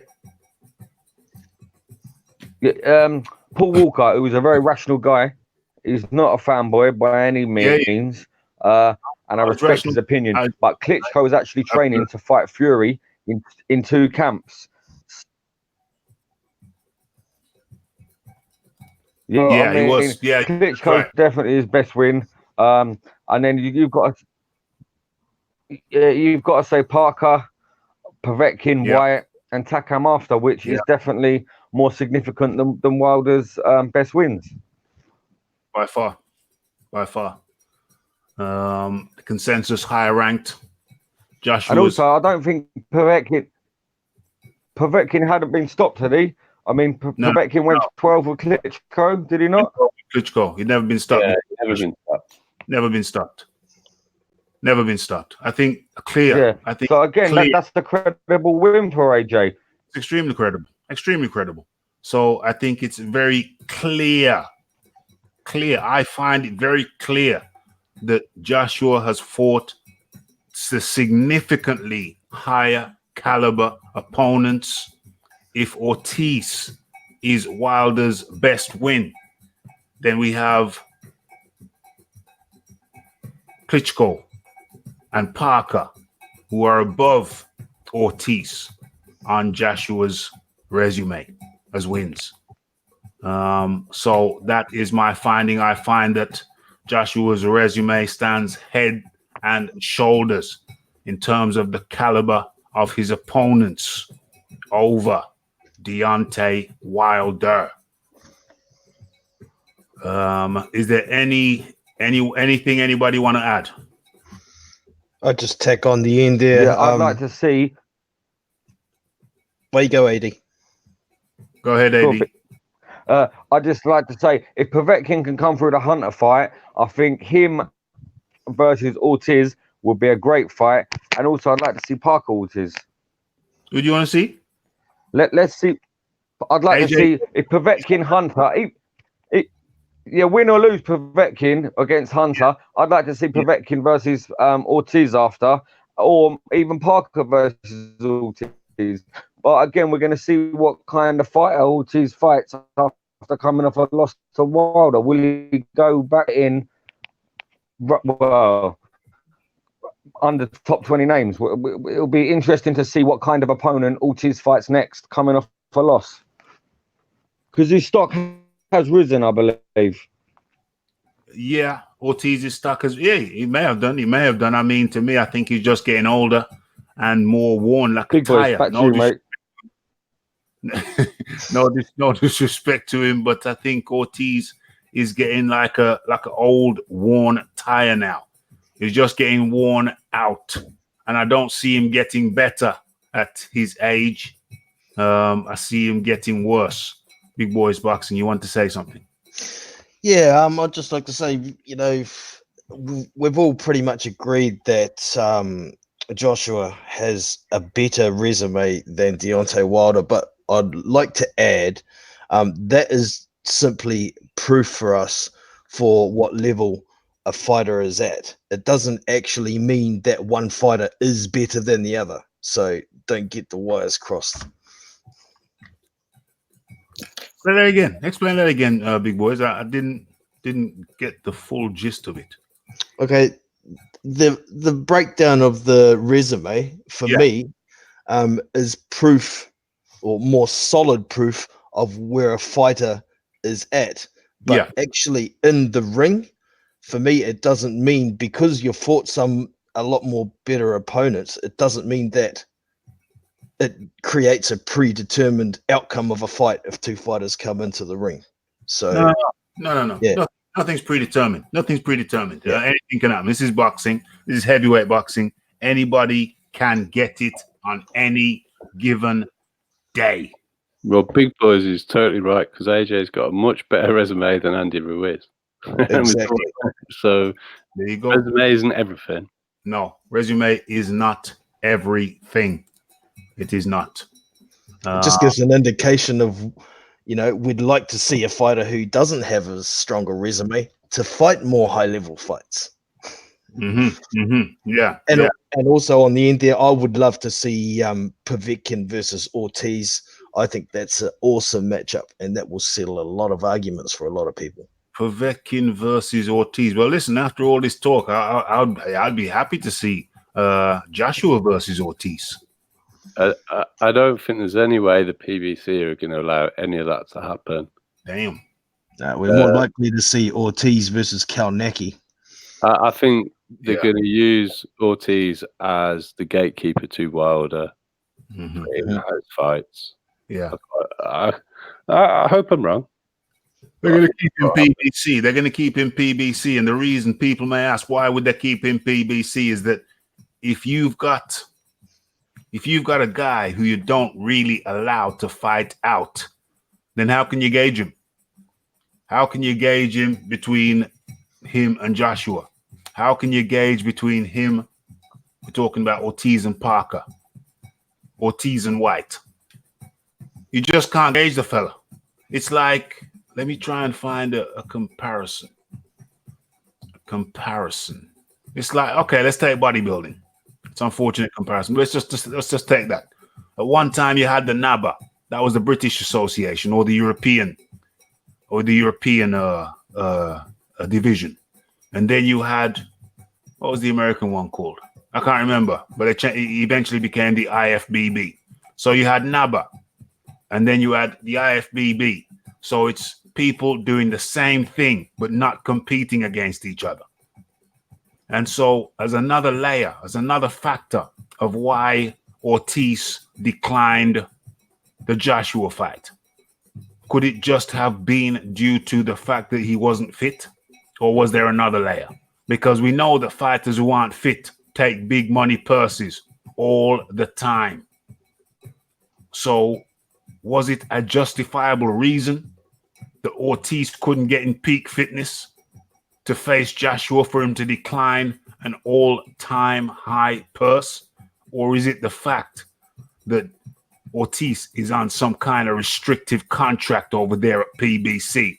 I put it to you. We're not going to get into this because we've already talked about it. But I put it to you, ladies and gentlemen, that I suspect that Luis Ortiz is on a restrictive contract over there at PBC. And not going to get too deep into that because we've already done that. I think we did that on Monday.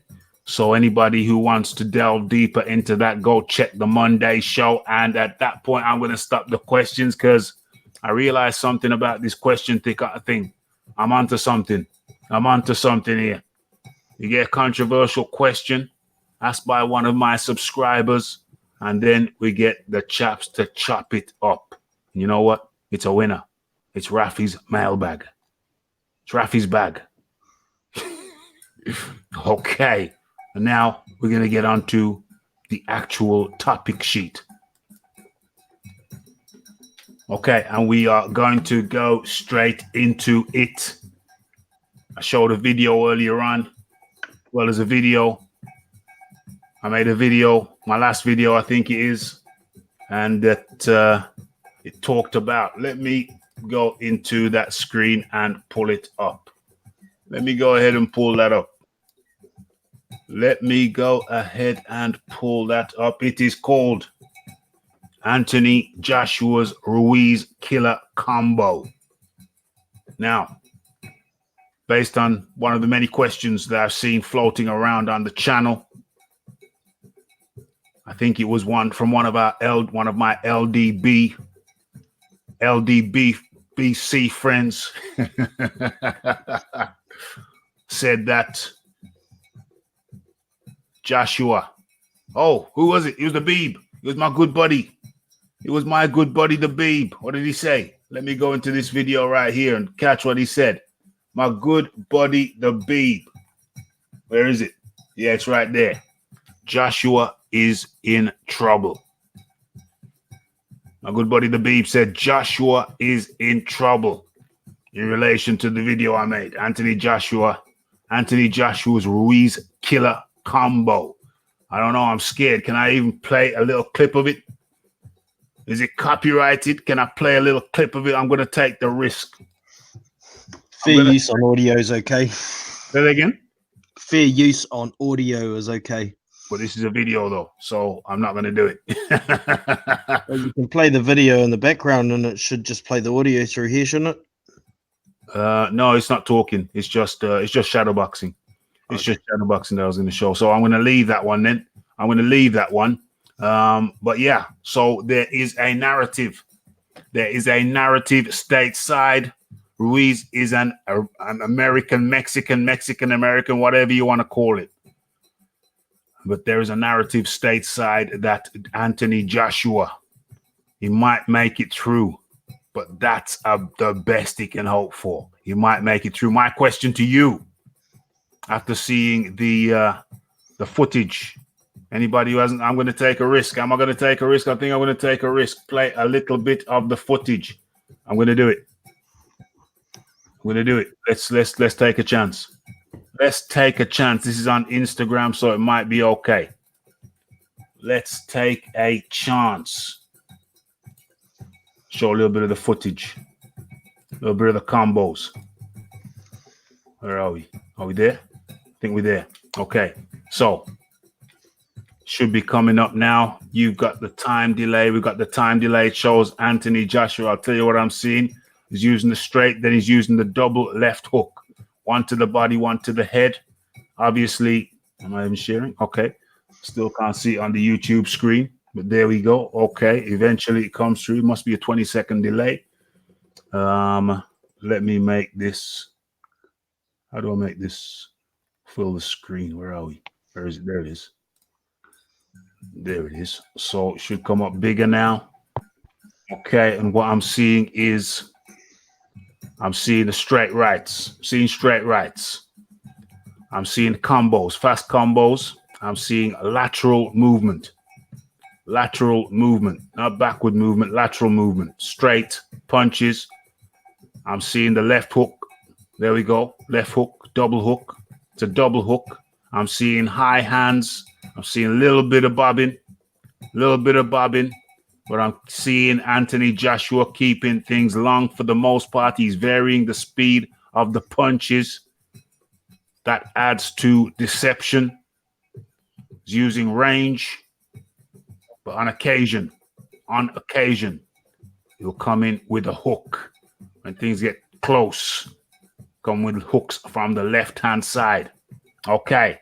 And so I had to think about my position. Okay, let's stop sharing that now. I'd think about my position, my opinion of how this fight is going to go. I previously had Ruiz as a slight favorite. It's pretty much 50-50. Ruiz with a 1% edge. But now, after pondering and thinking more deeply, I can see, well, I couldn't see before. I can see Anthony Joshua knocking out Andy Ruiz based on using length, speed, punch speed variation, lateral movement, and a high guard. Over to, switch it up. Let's go to Big Boys Boxing. Yo, the video looks pretty impressive. He looks like he's moving pretty quick. Mm-hmm. But it does always look pretty good when there's not a fast little fatty throwing between those punches. I'm glad he's looking to use a lot more movement, move his head. Hopefully he can keep putting punches out for the whole fight like that. Yeah. That will definitely increase his chances of being able to take a decision. I I still can't see him knocking Ruiz out. Okay. For me, Ruiz has got a good chin. He covers up well. And when he does get hit, it doesn't seem to affect him much, even if he gets knocked down. So it's possible a referee could stop the fight if there's several knockdowns. And I think if that's going to happen, it'd be later on in the fight. Yeah.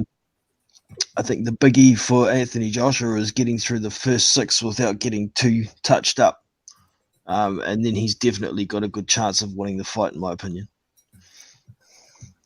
He's got a very good chance to what, sorry? He's got a very good chance of beating Ruiz if he gets past those first 6 without too much damage. Yeah, I agree with that. AD.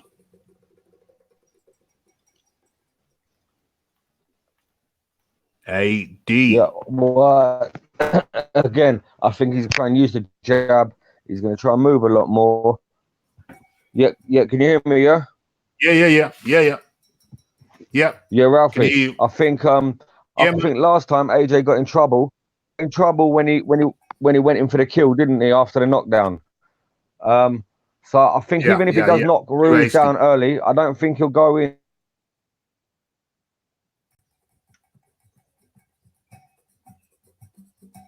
He'll be officious. He's back to keeping him at length, jab. And I predict a late stoppage for AJ. But again, it's like big hit in the first 5-6 rounds, and basically he's got to keep the pressure on. He can't fight in the back foot and keep letting Ruiz come to him, because if he fights in the back foot throughout the whole fight, I think I could see him getting knocked out again. So my prediction is AJ for a late KO, providing he doesn't take damage and providing he doesn't get careless and sloppy again. He has to move his head more. He's got to have better movement because he's got quick hands. And he's quite a big puncher. For a little short fat guy, he can punch. So I mean, Klitschko knocked AJ down, but he got back up. He didn't recover from Ruiz like he did Klitschko though. So he's got the power to finish AJ. And again, it's fight. I wouldn't put it this way. I would not put my house on AJ winning, and I wouldn't put my house on Ruiz winning. It's going to be a great fight, and it's got potential to be fight of the year. Absolutely. I was asked a question just now in the chat by Philip Carl Roberts. Did you settle the real reason why Fury is Ring Magazine #1? Some of the reasons given was that Oscar De La Hoya holds a grudge against Deontay Wilder because Deontay Wilder was once a Golden Boy fighter. That seemed like a credible explanation. It could have been Fury, Wilder could have been #1. Ruiz could legitimately be placed as #1. I think those were the two guys who could have been #1, who should have been #1, one or the other, but they went for Fury. Still perplexed, confusing, not logical. That's the reason that I can give. Not logical. So whatever reason it wasn't a logical one. Or having said that, depends on the individual's perspective. They might think it's logical. Okay, so over to John D. Lee. Well, the question is, can AJ knock out Ruiz? Yeah, okay. You can catch that. I mean, I'll have to state why I couch. Is the question will he or can he? No, I have to state why I couched the question. The reason I did, and it's can. Yeah. The reason is that I couched the question the way that I did is because previous to this, I really saw the fight as one where AJ would be trying to stay out of Ruiz's strong points and cruise home to a victory. Cruise control. That's how I saw the fight going. But then, applying deeper thought to it, I realized that there is, in my mind, a very distinct possibility that the fight could end in a KO where on Joshua's part, whereas I didn't see that before. So the question is very specifically, does Joshua have a realistic, in your view, because it's all opinion, in your view, does Joshua have a real, very real possibility of finishing the fight by KO? Yes. And the main reason that I think he has that potential is because in the second round of the last fight, I'm not going to get into whether that was a good or bad version of AJ, but in the second round of the last fight, AJ started timing Ruiz and started to land on him. And he was setting up punches. He set up the left hook. Yeah. And I think the reason that it put Ruiz down was because Ruiz didn't see it. Yeah, I agree with that. So he made a mistake thinking that Ruiz was finished and that he could just go running in with his chin up in the air and got caught. Got caught with a punch that AJ didn't see. Yeah. On the temple. Yeah. Which meant his legs just were not under him for the rest of the fight. So if AJ had done what we have seen him do before and be patient and break Ruiz down, he could have got a KO in the last fight. Some people think that was his best chance for doing it. However, I think, well, I watched your video, so I know the main point that you were making about AJ's training was the lateral movement. Yeah. And I agree, because I think lateral movement is an area that AJ will have a big advantage over Ruiz for two reasons. He's got faster feet. Anyone who thinks AJ's slow, I don't understand it. The man can run the 100 meters in under 11 seconds. Yeah. So he doesn't have slow feet. He looks cumbersome at times because he's not a particularly experienced boxer like Ruiz. So sometimes it looks clunky. But he's naturally a fast man. And looking at the drills that he's been doing, lateral movement is the best way to set up punches, in my opinion, where Ruiz can't hit him. And also AJ can set up punches that Ruiz can't see coming. Yeah. So he can systematically break him down. Ruiz does get tired in fights. We saw it against Parker. Seen it. Against Parker, his head stopped moving completely by the middle rounds. And so, yeah, he can. I'm not saying he will. No. Because we know that Ruiz can hurt AJ as well. 100. And that's why I'm really looking forward to the fight, basically.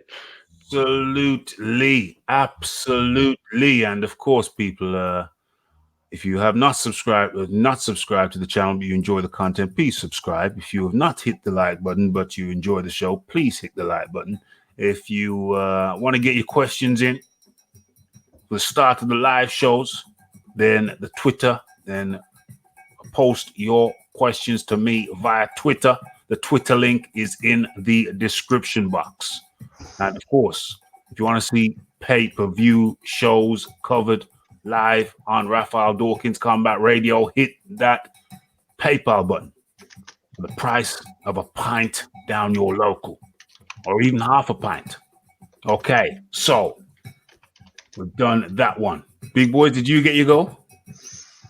Yeah, I kind of like to reword it a little bit. I do think it's certainly possible. Yeah, Joshua could knock Ruiz out. If he was going to do it, I still think it would be in the later rounds, from 8 onwards. Yeah, but I just don't think it's that viable. You know, I think it's maybe a 20% chance that he could knock Ruiz out. Right. Okay. Well, that's fair. You put a percentage on it. So let's go around the table and put percentages on it. AD, what's your percentage that Joshua knocks out Andy Ruiz? What percentage you put on that?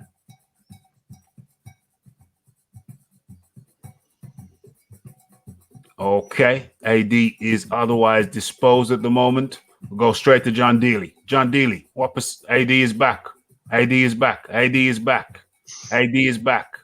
What percentage point would you put on Joshua? Yep.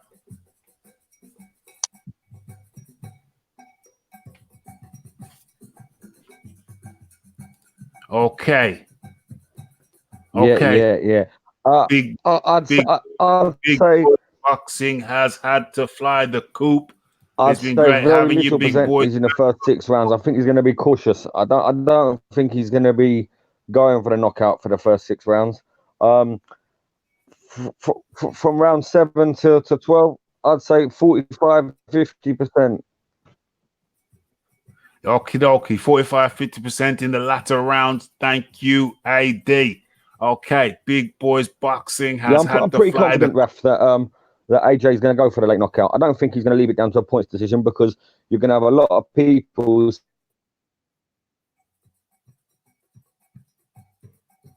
Okay, so Big Boys Boxing had to fly the coop. Thanks for being on Big Boys Boxing. He's got his own channel. Go ahead, take a little looky, see what's popping over there. Okay, so thank you, AD. Got that. Percentage. What's your percentage, John D. Lee? I'm going to give it a 40% chance. Okay. And I've only really got AJ winning on points by a 10% chance because I think it's a 50-50 fight. Yeah.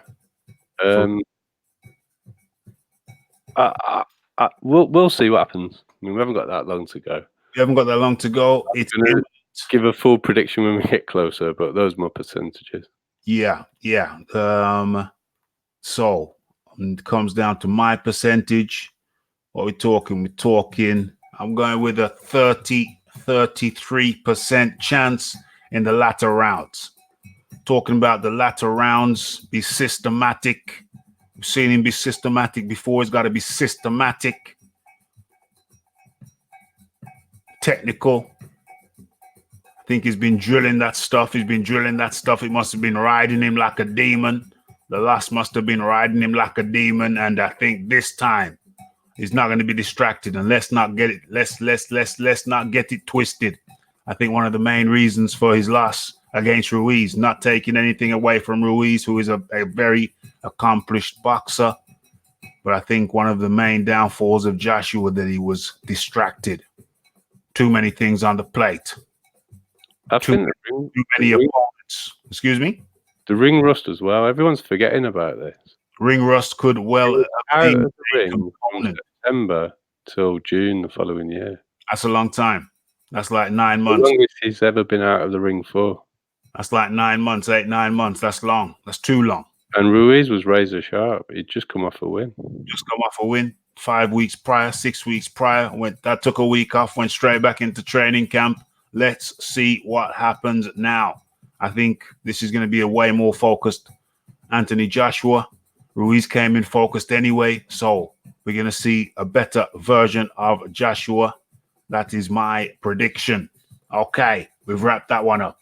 Let us crack on. I haven't got much time now. Probably the last topic we're about to dissect. Let's have a look. Okay, Mayweather. I forgot this one last time. Cannot overlook it again this time. We're going to take another chance. Where am I going to go? Is it here? Where is it? That's where it is. Stop. Oh, there's the best heavyweight big round. Let's share this.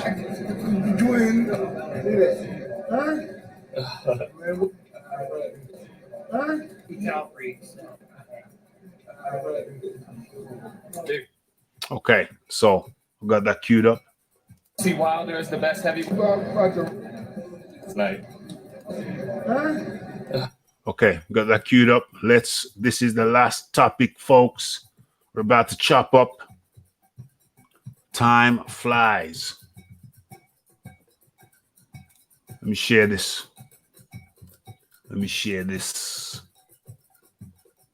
Okay. Oh.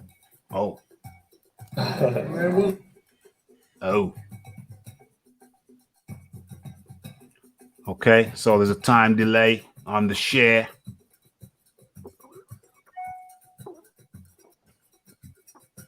Still waiting for this thing. Okay, when it comes out live, it'll look like I was waiting longer than I needed to because everything gets synced up when it goes live. Okay, here we go. So listen very carefully. What's going on here? It's Floyd Mayweather Sr. Who do you see winning this rematch tomorrow night? Between Wilder and Ortiz. same man. Same thing. Earlier this time? Huh? Earlier this time? Earlier in the rounds? I can't say about the round, but I can say that about the one I Did it last? called It'll be the one. will be the one. You see Wilder as the best heavyweight, you think, Floyd? You see Wilder as the best heavyweight, or Fury, or Ruiz? Well, it ain't no fighting like it was. It was no fighting like it was when we was coming up and stuff. It ain't like that now. So right now, the guys right now, I call it half-ass fight. I call it half-assed fighting. Half-assed fighting. Those are the words of Floyd Mayweather Sr. Okay, now let me just address the chat a little bit. I'm sorry, chat. I haven't been able to pay as much attention as what's going on in the chat because I've got these questions I had to deal with multiple people. Got to talk to and listen to what they answer so I can respond properly. So I can't really give the chat 100% focus. I'm sure you'll understand. Big up Fireman in the building. And what I'm saying is, you'll see, you see, everybody who comes in here with an opinion is valued. Yeah, that's the way I look at it. Everybody who comes in here with an opinion on boxing is valued. So disagree as much as you want to disagree, but understand that ultimately, I don't want to get too poetic on this, but damn it, why not? It is the stone, it is the sand, it is the sand in the oyster that goes on to form into a pearl. So the opinions are the sand in the oyster, and some of them will go on to become a pearl. Okay? So what I'm saying in a roundabout way is that no matter how crazy you think the person's opinion is, it still adds a value. It still adds an ingredient to the pot. And I probably used two analogies there, mixed up, jumbled up. I'll let you extract from that which you will. Okay. So that's my message to the chat. Much appreciated. You keep the place vibrant with your opinions. Keep them coming. Okay. Back on topic, we heard from Floyd Mayweather Sr. about how he felt is Deontay Wilder the best. And his response was, I call it half-assed fighting. Half-assed fighting. Use the hands as well. Use the hands. There you go. Half-assed fighting with the little finger kind of bent down. Two little fingers. Which hand is which? It's very difficult to do this. There you go. Okay. So half-assed fighting. Was Floyd Mayweather Sr. calling Deontay Wilder a half-assed fighter? Half-assed fighting. John Dealey.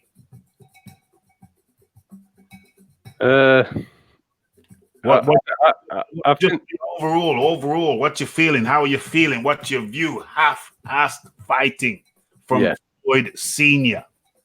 Yeah, so I think there's two things. First of all, Wilder's quite an easy target if he's going to start attacking the Mayweathers, which he's been doing this week. Mm-hmm. Mm-hmm. He's a very entitled individual that thinks things should be given to him rather than earned. Yeah. And what anyone wants to say about Floyd's later career, He earned his position by winning titles and beating Oscar De La Hoya. Yes. But the B side against Oscar De La Hoya, he took short money, he fought on Oscar's terms, and he won. Even against Stiverne, Wilder was the A side. Yes. Wilder has not been in a significant fight where he hasn't ensured he's the A side. Yeah. Every time he would have been the B side, he's turned the fight down. Oh, geez. Oh, geez. I just remembered something, but carry on. Carry on. Something very pertinent to the point. Very pertinent to the point. AD. I mean, have you finished, John? AD can jump in on that. Sorry. AD. Half. They call it. Let me get the hands right. They call it half. Well, if you look at Wilder's out.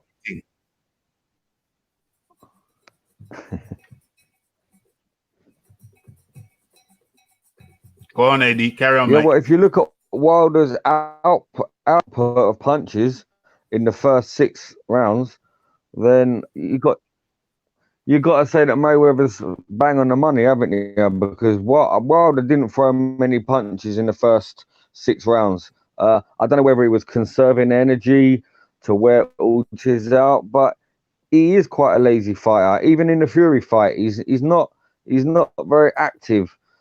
When he does swing, it's quite wild. Half-assed fighting, yeah, you could say. Yeah, I wouldn't disagree with Mayweather, to be fair. Also, a lot of the other heavyweights in Mayweather's era, the heavyweight scene was at its peak with real champions that used to go at it. Your Holyfields, your Tysons, etc. So if you want to compare the heavyweights in our days, especially Wilder and some of the other guys as well, not just singling out him, then I've got to agree with Mayweather. The heavyweight scene is not what it used to be. And Wilder is a half-assed fighter, to be fair. He's a deadly half-assed fighter that only needs 2 seconds in order to knock anyone out in this division. So half fighting. I love that bit. You really love it, Raphie, don't you? Half-assed fighting. And you know what else I love? The fact that it's hard to figure out which is your left hand and your right hand. That is great. Half-assed fighting. I love it. I love it. Just Floyd Sr. not giving a rat's ass. Not giving a rat's ass. And let me address something that happened in the chatter combo. Philip Carl Roberts. Philip Carl Roberts, I think you're saying that they put Fury in as #1 because he was #1 before. I've been chatting with Phil in the chat, and I think Phil's point is because Fury was the champion. Yeah. That's the reason that the ring have put him in at #1. And from what I could take of what Phil was saying is Phil doesn't necessarily support this. I think Phil actually says this is their stated reason. Okay, so it's a reason, but so it's that's not the reason the Ring magazine have used for their ranking system. Either it's a reason, but it's not a rule. They have opted to use that as a reason. And I don't think it's a good reason because he got banned for PEDs. He got banned for PEDs. That's the point that I made to Phil, which Phil does actually agree. It's not a very credible reason. It's not a credible reason. I don't think Phil's supporting it. I think he's just... No, I'm cool with that. But what I'm saying is that it's a reason, but in no way is that a credible reason. You were a champion, yeah, but then you got banned for PEDs. You got banned for PEDs. You retired and got banned for PEDs. How the hell are you going to come back as #1? Utter, complete, and utter poppycock. It's a reason, but it ain't a good one, my friend. It's not a good one. Okay, so, yeah, half-ass fighting. We moved on for half-ass fighting 2. I don't even know if I should say this now, but I've got to. I keep on having things that I'll leave till the next show, but not this time. I'm going to get it out there. Am I? Am I good? Yeah. We got 10 minutes. Got 10 minutes for this. Okay, so in an interview today, Shelly Finkel. I'll be doing a video about this, so don't worry. You will get the soundbite. You will get the soundbite. I cannot provide you with that today, but I will provide you with that tomorrow. Okay, Shelley Finkel said, and I quote, hold on, I got it written down. When asked why, hold on, what's going on in here? Damn.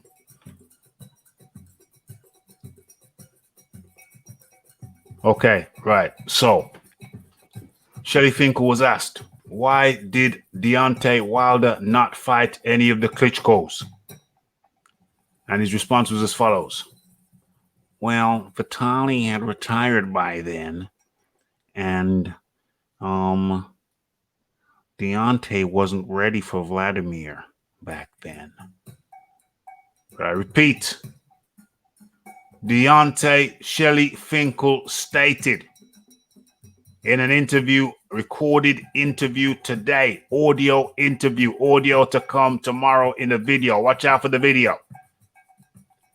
Shelley Finkel said Deontay Wilder was not ready for Vladimir Klitschko. Not ready. Years in the past, we have it reported. We have seen the report. I've seen the cuttings. I've seen the press clippings when Shelley Finkel said, Deontay's just a baby. He's got plenty of more growing to go before he faces the likes of a Vladimir Klitschko. Now, why is this pertinent? Why is this point pertinent? I'll tell you why. It's because, was it a year ago? Was it 18 months ago? When Deontay Wilder was declining DAZN offers, Matchroom offers. He's declining Matchroom offers, and in between that, he was saying Anthony Joshua should be ready now. I don't believe in when you become a champion. You know, you got to take the training wheels off. You can't say that I'm a champion and still have the training wheels on. You can't be a champion and still have the training wheels on. Once you become a champion, you got to be ready for anything, any other champion. By the time you get to be a champion, you got to take the training wheels off. But here, his own manager, Shelley Finkel, clearly states and demonstrates that Deontay Wilder became a champ and he still had his training wheels on. When did the training wheels come off? When did the training wheels come off? When he fought Ortiz the first time? Was that when the training wheels came off? When he'd been a champion for damn near 3 years, 4 years, 3.5 years. He'd been a champion for 3.5 years before he took the training wheels off. AD. It's double standards again. These guys, every time they open their mouth, they contradict something that they said in a previous interview. And Finkel should know better because, Wilder, you expect it from him because he's not very media trained and he's definitely not the sharpest tool in the box. But Finkel, no, he's far from that. But Finkel can't keep putting his foot in it either. He also said the reason why they turned down 120 million for the 3 million, which he never denied, is because they're going to make bigger money in the future. But it's crazy. He's got the delusion is real, but you can't say that he wasn't ready for Klitschko after what was it, 31 to 33 fights round about them times when he won the belt, the WBC. Yeah, that's right. So if you're not ready after 32 fights, when did AJ fight Klitschko? Was it his 16th fight? 17th fight. So that's half the time of 32, basically 33. Right. Exactly. So there you go. So I mean, it's complete double standards, and he's contradicting himself because AJ has done something that he never done in half of the time. So his excuses or what he's trying to prove is invalid completely. He's crazy. Invalid, null, and void. You're deleted. John D. Lee. Well, I'm actually going to start off with the first slide that Vitaly was retired. Yeah. So Vitaly retired in 2012. Okay. So when Vitaly retired, yeah, Deontay Wilder had 25 fights. Damn. Joshua's only had 23 now. Wow. And Joshua faced Vitaly on something like 16. Vlad on his 16th or 17th fight. So first thing Shelley Finkel says is Vitaly was retired. Yeah. Vitaly retired, and at that point, Deontay had 25 fights. Damn. Crazy. Yeah. So by the same measure, AJ's fighting Vlad at 18 fights. And he actually won the world title at 16 fights. I mean, it was against Martin, so... Yeah, okay. So he fought Martin on the 16th fight and Vlad on the 18th. Yeah. So he fought Molina in between, didn't he? Yeah, that's right, yeah. So you can say... He fought Molina in between and finished him quicker than Wilder did. Well, the biggest thing is, what's all this nonsense about Vitaly was retired? Yeah, that's a good point. You know, like... He was into his 25th fight when Vitaly retired. Mad. And as for the not fighting Vladimir nonsense, I mean,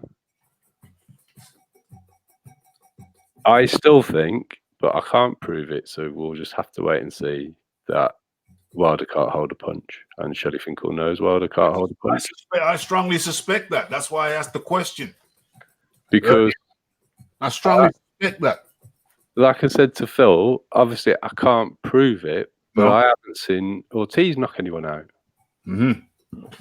And he was very close to getting Wilder out of there at one point. I'll give Wilder credit for good survival instincts, which is something separate to having a good chin. He knows what to do. And John, also Fury as well. Yeah, Fury rocked him too. Fury rocked him as well. I mean, Fury has... we've seen plenty of other people hurt Wilder. He's been down twice. So, you know, all this talk that we've seen AJ hurt, well, he's been hurt by people that are supposed to hurt you if they hit you. He's been hurt by people. You know, we've seen him hurt by heavyweights in the top 10 of the heavyweight division. It's not advisable for anybody. The whole point of the heavyweight division is one punch can change anything. And even more so with people in the top 10 who are actually good at it. That's the beauty of it. Yeah, top 10 people. When you're fighting high caliber people, what do you expect? When you're fighting high caliber knockout artists, what do you think's going to happen? I mean, you know, I don't hear lots of people talking about Dillian White having a shit chin. Yeah. We've seen Linus hurt Dillian. Mm-hmm. Has put him down. Rivas has put him down. AJ's separated him from his consciousness. And yet we hear talk that Dillian's got a good chin. Wow, what a double standard. The double standard with the chins. The double standard with the chins, people. Why focus on AJ's chin? AJ only gets rocked by the top guys. You know what I'm saying? And only one of them's been able to capitalize on it. Yeah.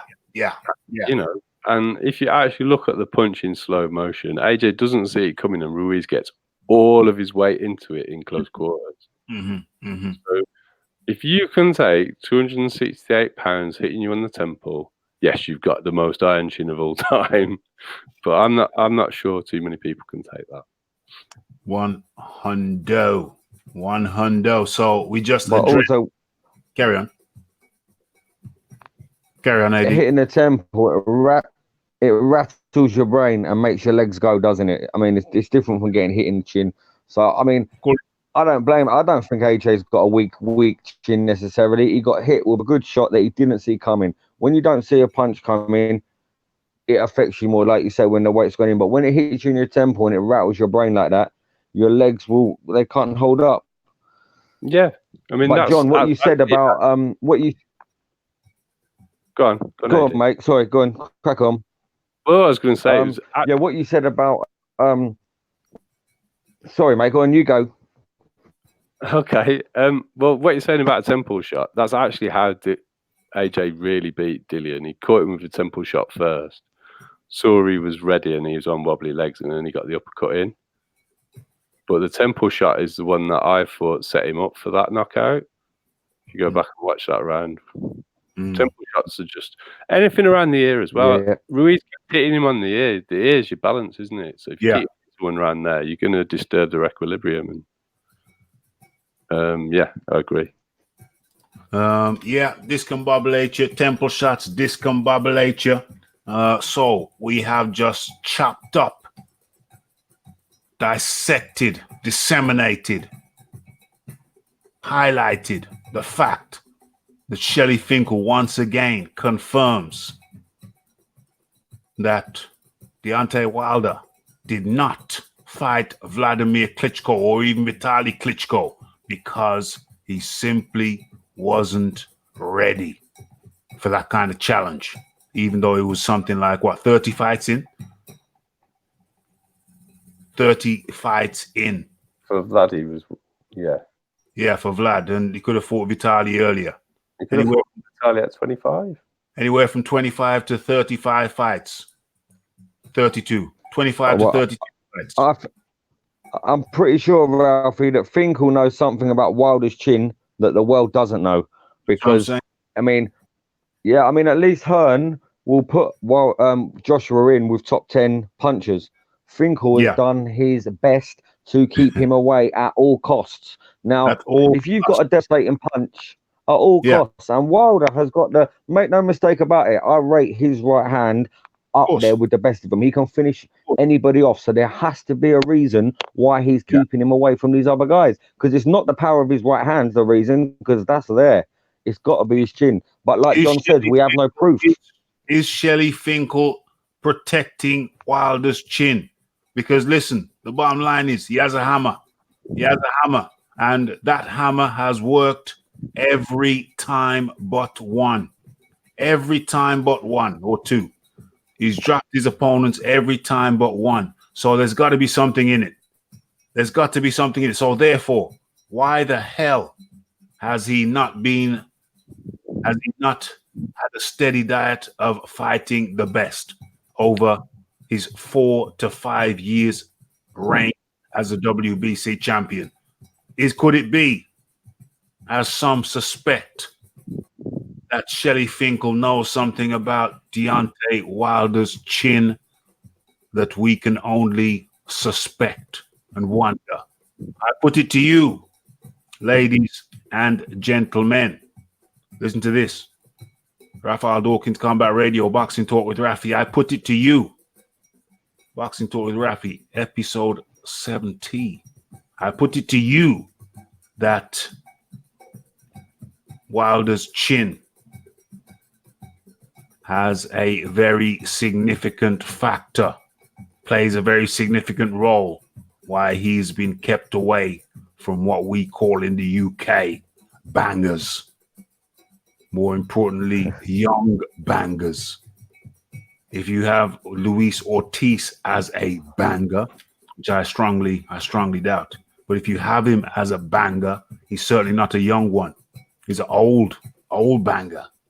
He's not a young banger.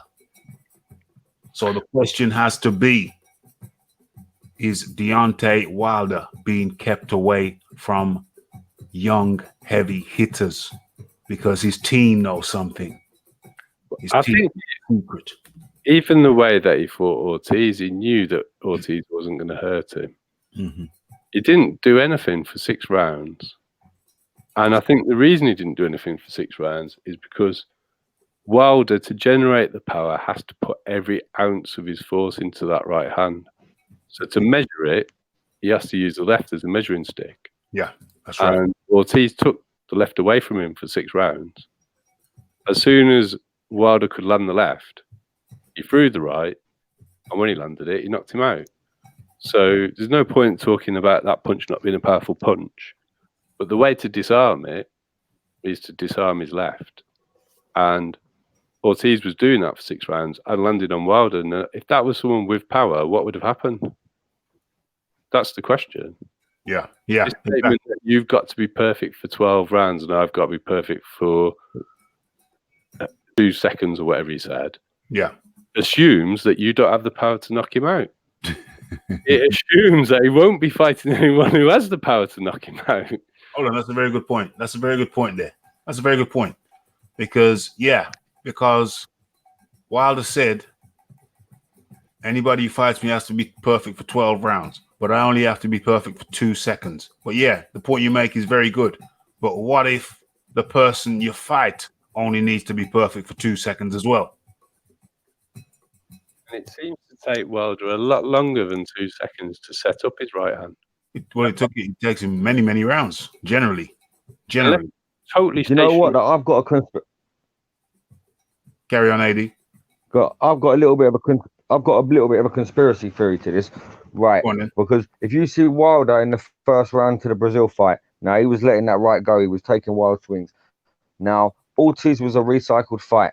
Can you imagine the stick he would have got, Finkel would have got, PBC would have got if he went out there and iced Ortiz in 3 rounds? Now, could that have played a part in why he didn't throw a punch for the first 3 or 4 rounds? Because literally he was dodging punches for 3 or 4 rounds and not throwing nothing in return. It's almost like he was scared to knock him out. So no, but could you seriously, if people paid $75 for that and he iced him in 1 or 2 rounds, can you imagine the cherry picking shit that he would have been getting? A whole heap of shit from left, right, and center. So I don't know. Obviously, you can't prove nothing, but maybe that played a factor in why he didn't throw a punch in 4 rounds. I think if you actually watch the fight back and watch what Ortiz is doing with his left, with Wilder's left and Ortiz's right, I think that's why he didn't throw a punch for that amount of time. And I think if you look at Stiverne and Brazil, they are totally stationary targets, and they're not defending the jab either. So he's got range. Because often you'll see Wilder just put his left hand on someone's face and then throw the right. Because he's going to be totally exposed if he misses. He likes to get it, make sure it's in range before he throws it. Yeah. And also Ortiz has hurt him before, so that's in the back of his mind. Potentially, but he wasn't throwing anything at him with any mustard on this time. Who? Nada. Ortiz. Yeah. No, Ortiz was landing on Wilder for the first 5-6 rounds, and there was nothing on those punches. There was nothing on those punches, and he wasn't in the proper position. He wasn't in the proper position either. He wasn't in the position. He was lunging. He was lunging in from outside. So it was the very last millimeter of the punch. I'll give Wilder some of the credit because I think that was partly due to Wilder's footwork. Yeah. But also, Wilder's got a huge reach advantage over Ortiz. He's got a reach disadvantage over Fury, and he's got a very minimal reach advantage over Joshua. He's got an inch reach, which advantage, but it's nothing, is it? No. So there's, on the one side, we have the potential that Wilder may have carried Ortiz. On the other hand, the argument is that Ortiz was just too canny for Wilder in the early stages, and then he totally gassed out. But another view is that Ortiz just wasn't putting himself in position to land a heavy punch. To me, he wasn't putting himself in position to land a heavy punch. He was doing everything from the outside, lunging in. When he did go inside, it was a lunge, and he didn't have a systematic approach to land heavy shots on Wilder. They're all from the outside. They're all lunging. They're all on the very last tip of the punch. There was nothing. There was no zest. I mean, he caught him a couple of times, but other than that, in the 7 rounds that they fought, there was only 2 meaningful headshots from. The most stupid thing about that strategy is Wilder needs full extension to get power on his punch. you're probably actually safer inside his reach than you are on the end of it. Mm-hmm. Yeah. So it's madness for people with shorter arms and Wilder to fight on the outside, which is what Ruiz was trying to do. yeah, madness. What's he say here? Rory Wallace says even Del Boy gives Wilder a run for his money on the ins. It's true. It's true. Even Del Boy gives Wilder a run for his money. Del Boy's done 12 rounds with Vitali. I mean, there is nothing that proves that Wilder punches harder than Vitali. There is nothing. There is nothing. Nothing that proves he punches harder than Vlad. There's nothing that proves he punches harder than Povetkin for me. I mean, he might. He met. I'm not saying he doesn't, but just because he's got all of these knockouts doesn't categorically prove that he is more heavy-handed than Vitaly Klitschko, than Vlad, or Povetkin, or even Dillian White or AJ. There's just no proof either way. It's very. John. What do you say, AD? It's also about who you knock out, not how many people you knock out. He hasn't knocked out anybody of a pedigree that you can say, right, well, do you know what? He's got a solid chin. He's a top 10 fighter. I'll give him the benefit of the doubt. These are nobodies that he's been knocking out. So, or old men. I mean, even if you look at Chisora, Chisora hadn't been knocked out until Dillian White, until he got a bit older. Wilder's knocked, unless he knocks somebody that's in the peak of his power, that's a top 10, then I would give him the credit that he deserves. Yeah, absolutely. But unfortunately, Wilder, the caliber of fighter that Wilder faces consistently, it's just not good. Joseph Parker's a really good point in this. Who's got Joseph Parker down as a heavy puncher? Not particularly. No, but I've got him as a great chin, though. Yeah. No, but my point is he knocks everybody out until he faces Carlos Takam. Yeah, that's right. That's right. It comes down to the caliber of the opponent. Comes down to the caliber of the opponent. And like I was saying, Deontay Wilder, the overall caliber of Deontay Wilder's opponents has not been good. Ortiz, fine. Still, we don't know what he is. He's like he's fighting that other organization. He doesn't come over here. Doesn't fight the guys we recognize as young bangers. Ortiz doesn't. Deontay Wilder the same. He doesn't fight guys we recognize as young bangers. He doesn't do it. He fought old man Ortiz. Fair enough. Decent, reasonably skilled. Fair enough. Southpaw. Fair enough. But he's old. He's got no cardio. He starts flaking out in the middle of the fight. Flaking out, and all Wilder had to do was wait. Just wait till he got tired and then get into action. Very, very simple tactics. Okay. It's great matchmaking by Finkel, though. It's great matchmaking by Finkel. And then even the Tyson Fury one. Tyson Fury coming off the couch. Been 2.5 years on the couch. And you know what, Ralph? Had a few. He's got 2 fights with Fury scheduled. So even if he wins this one, there was a contract that they fight twice. So again, if you can't see that he's trying to avoid big punches, it's screaming out at us for does not want to fight a puncher. He's totally trying to avoid heavy punches, young heavy punches. So it seems. It's that's the stats. I've been making this look at the stats. It's clear that he doesn't want anything to do with young bangers, as I call them, young heavy punches in the sausages. What's that? Fresh sausages. Oh, there we go. There we go. Oh dear. You gotta explain that because I don't know what you mean. Young bangers. What's that? Young bangers of fresh sausages. Oh, okay. Young bangers in England, young bangers for overseas people. A banger is another word for sausages. So young banger, fresh sausages. Father prefers an old sausage. Yeah, he prefers old sausages, man. It's sad but true. Wilder prefers old sausages, old bangers than young bangers. And on that note, that brings us to the end of the show. We've gone heavy into overtime. I tried to keep these things crisp and concise, but it seems like it's getting better because it's crisp and concise and long. So you can't ask for more than that. Keep it moving, keep it banging, keep it banging. So I have to say thank you to AD. AD, my bro, how are you? Thank you for coming on the show tonight. It's been a long time, but finally you were able. It's been a long time, but it's been a pleasure. And yeah, big up to John as well, man. It's been a pleasure to talk to you both. And we'll see you in here soon.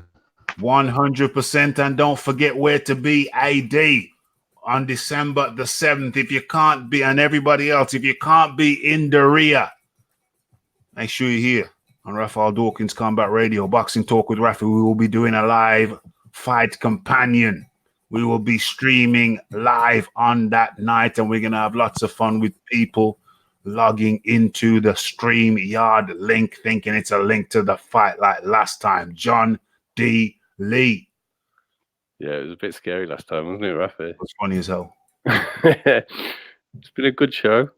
It's been a very good show. It's been a very good show. I think the formula, I've got a formula now. I'm always working on formulas, systematic.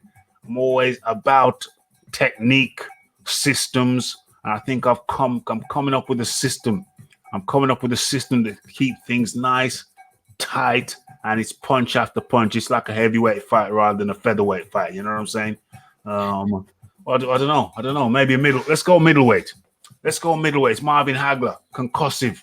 Concussive, but fast. For fast, concussive but fast. Lots of hot points, lots of talking points, lots of bangers, mate. Lots of bangers. Glad that you were able to join the show today, John D. Lee. Any final words, my friend? Final words. Lots of topics. Not really. I like it when Phil comes in because he can articulate the sort of the opposite view very well. Phil is very good at articulating the opposition points. It's always in his arguments. I think his internet just went on him, didn't it, a bit? Yeah, I think something must have chopped out. He had to go somewhere, but I know that Phil wanted to come on and chop up some of the talking points that we had carried over from last time around. Phil wanted to get on the Monday, but it was late in the show. You know, man's got work in the morning. But yeah, it's great stuff all around. We had Phil Walker. Big up to you, Phil. Thanks for jumping on. You know, always available here to jump on. Ask for the link. Boom. It's over to you. Big up AD. AD. Knew him from the Boxing Voice and then the Poison Dwarf. And yeah, he's one of the early subscribers to the channel. Big up John D. Lee. You know, great contributor to the channel. Big Boys Boxing, great contributor to the channel. Always good to have him around. Always good to have you guys around in the chat. You know, we're 70 deep, 70 of these deep boxing talk with Raphie 70. And all of the weekend shows and then the untitled shows. I'm sure we're coming up to 100. I'm going to do a check, and by the next live show, I'll tell you the exact number. I'm pretty sure it's around the 100. Could it be that this was the 100? What else is there to say? It's the John Dealey. It's the AD. It's the Phil Walker. It is the Big Boys Boxing. It's the Philip Carl Roberts. It's the God of War. It's the Buzz Lightyear.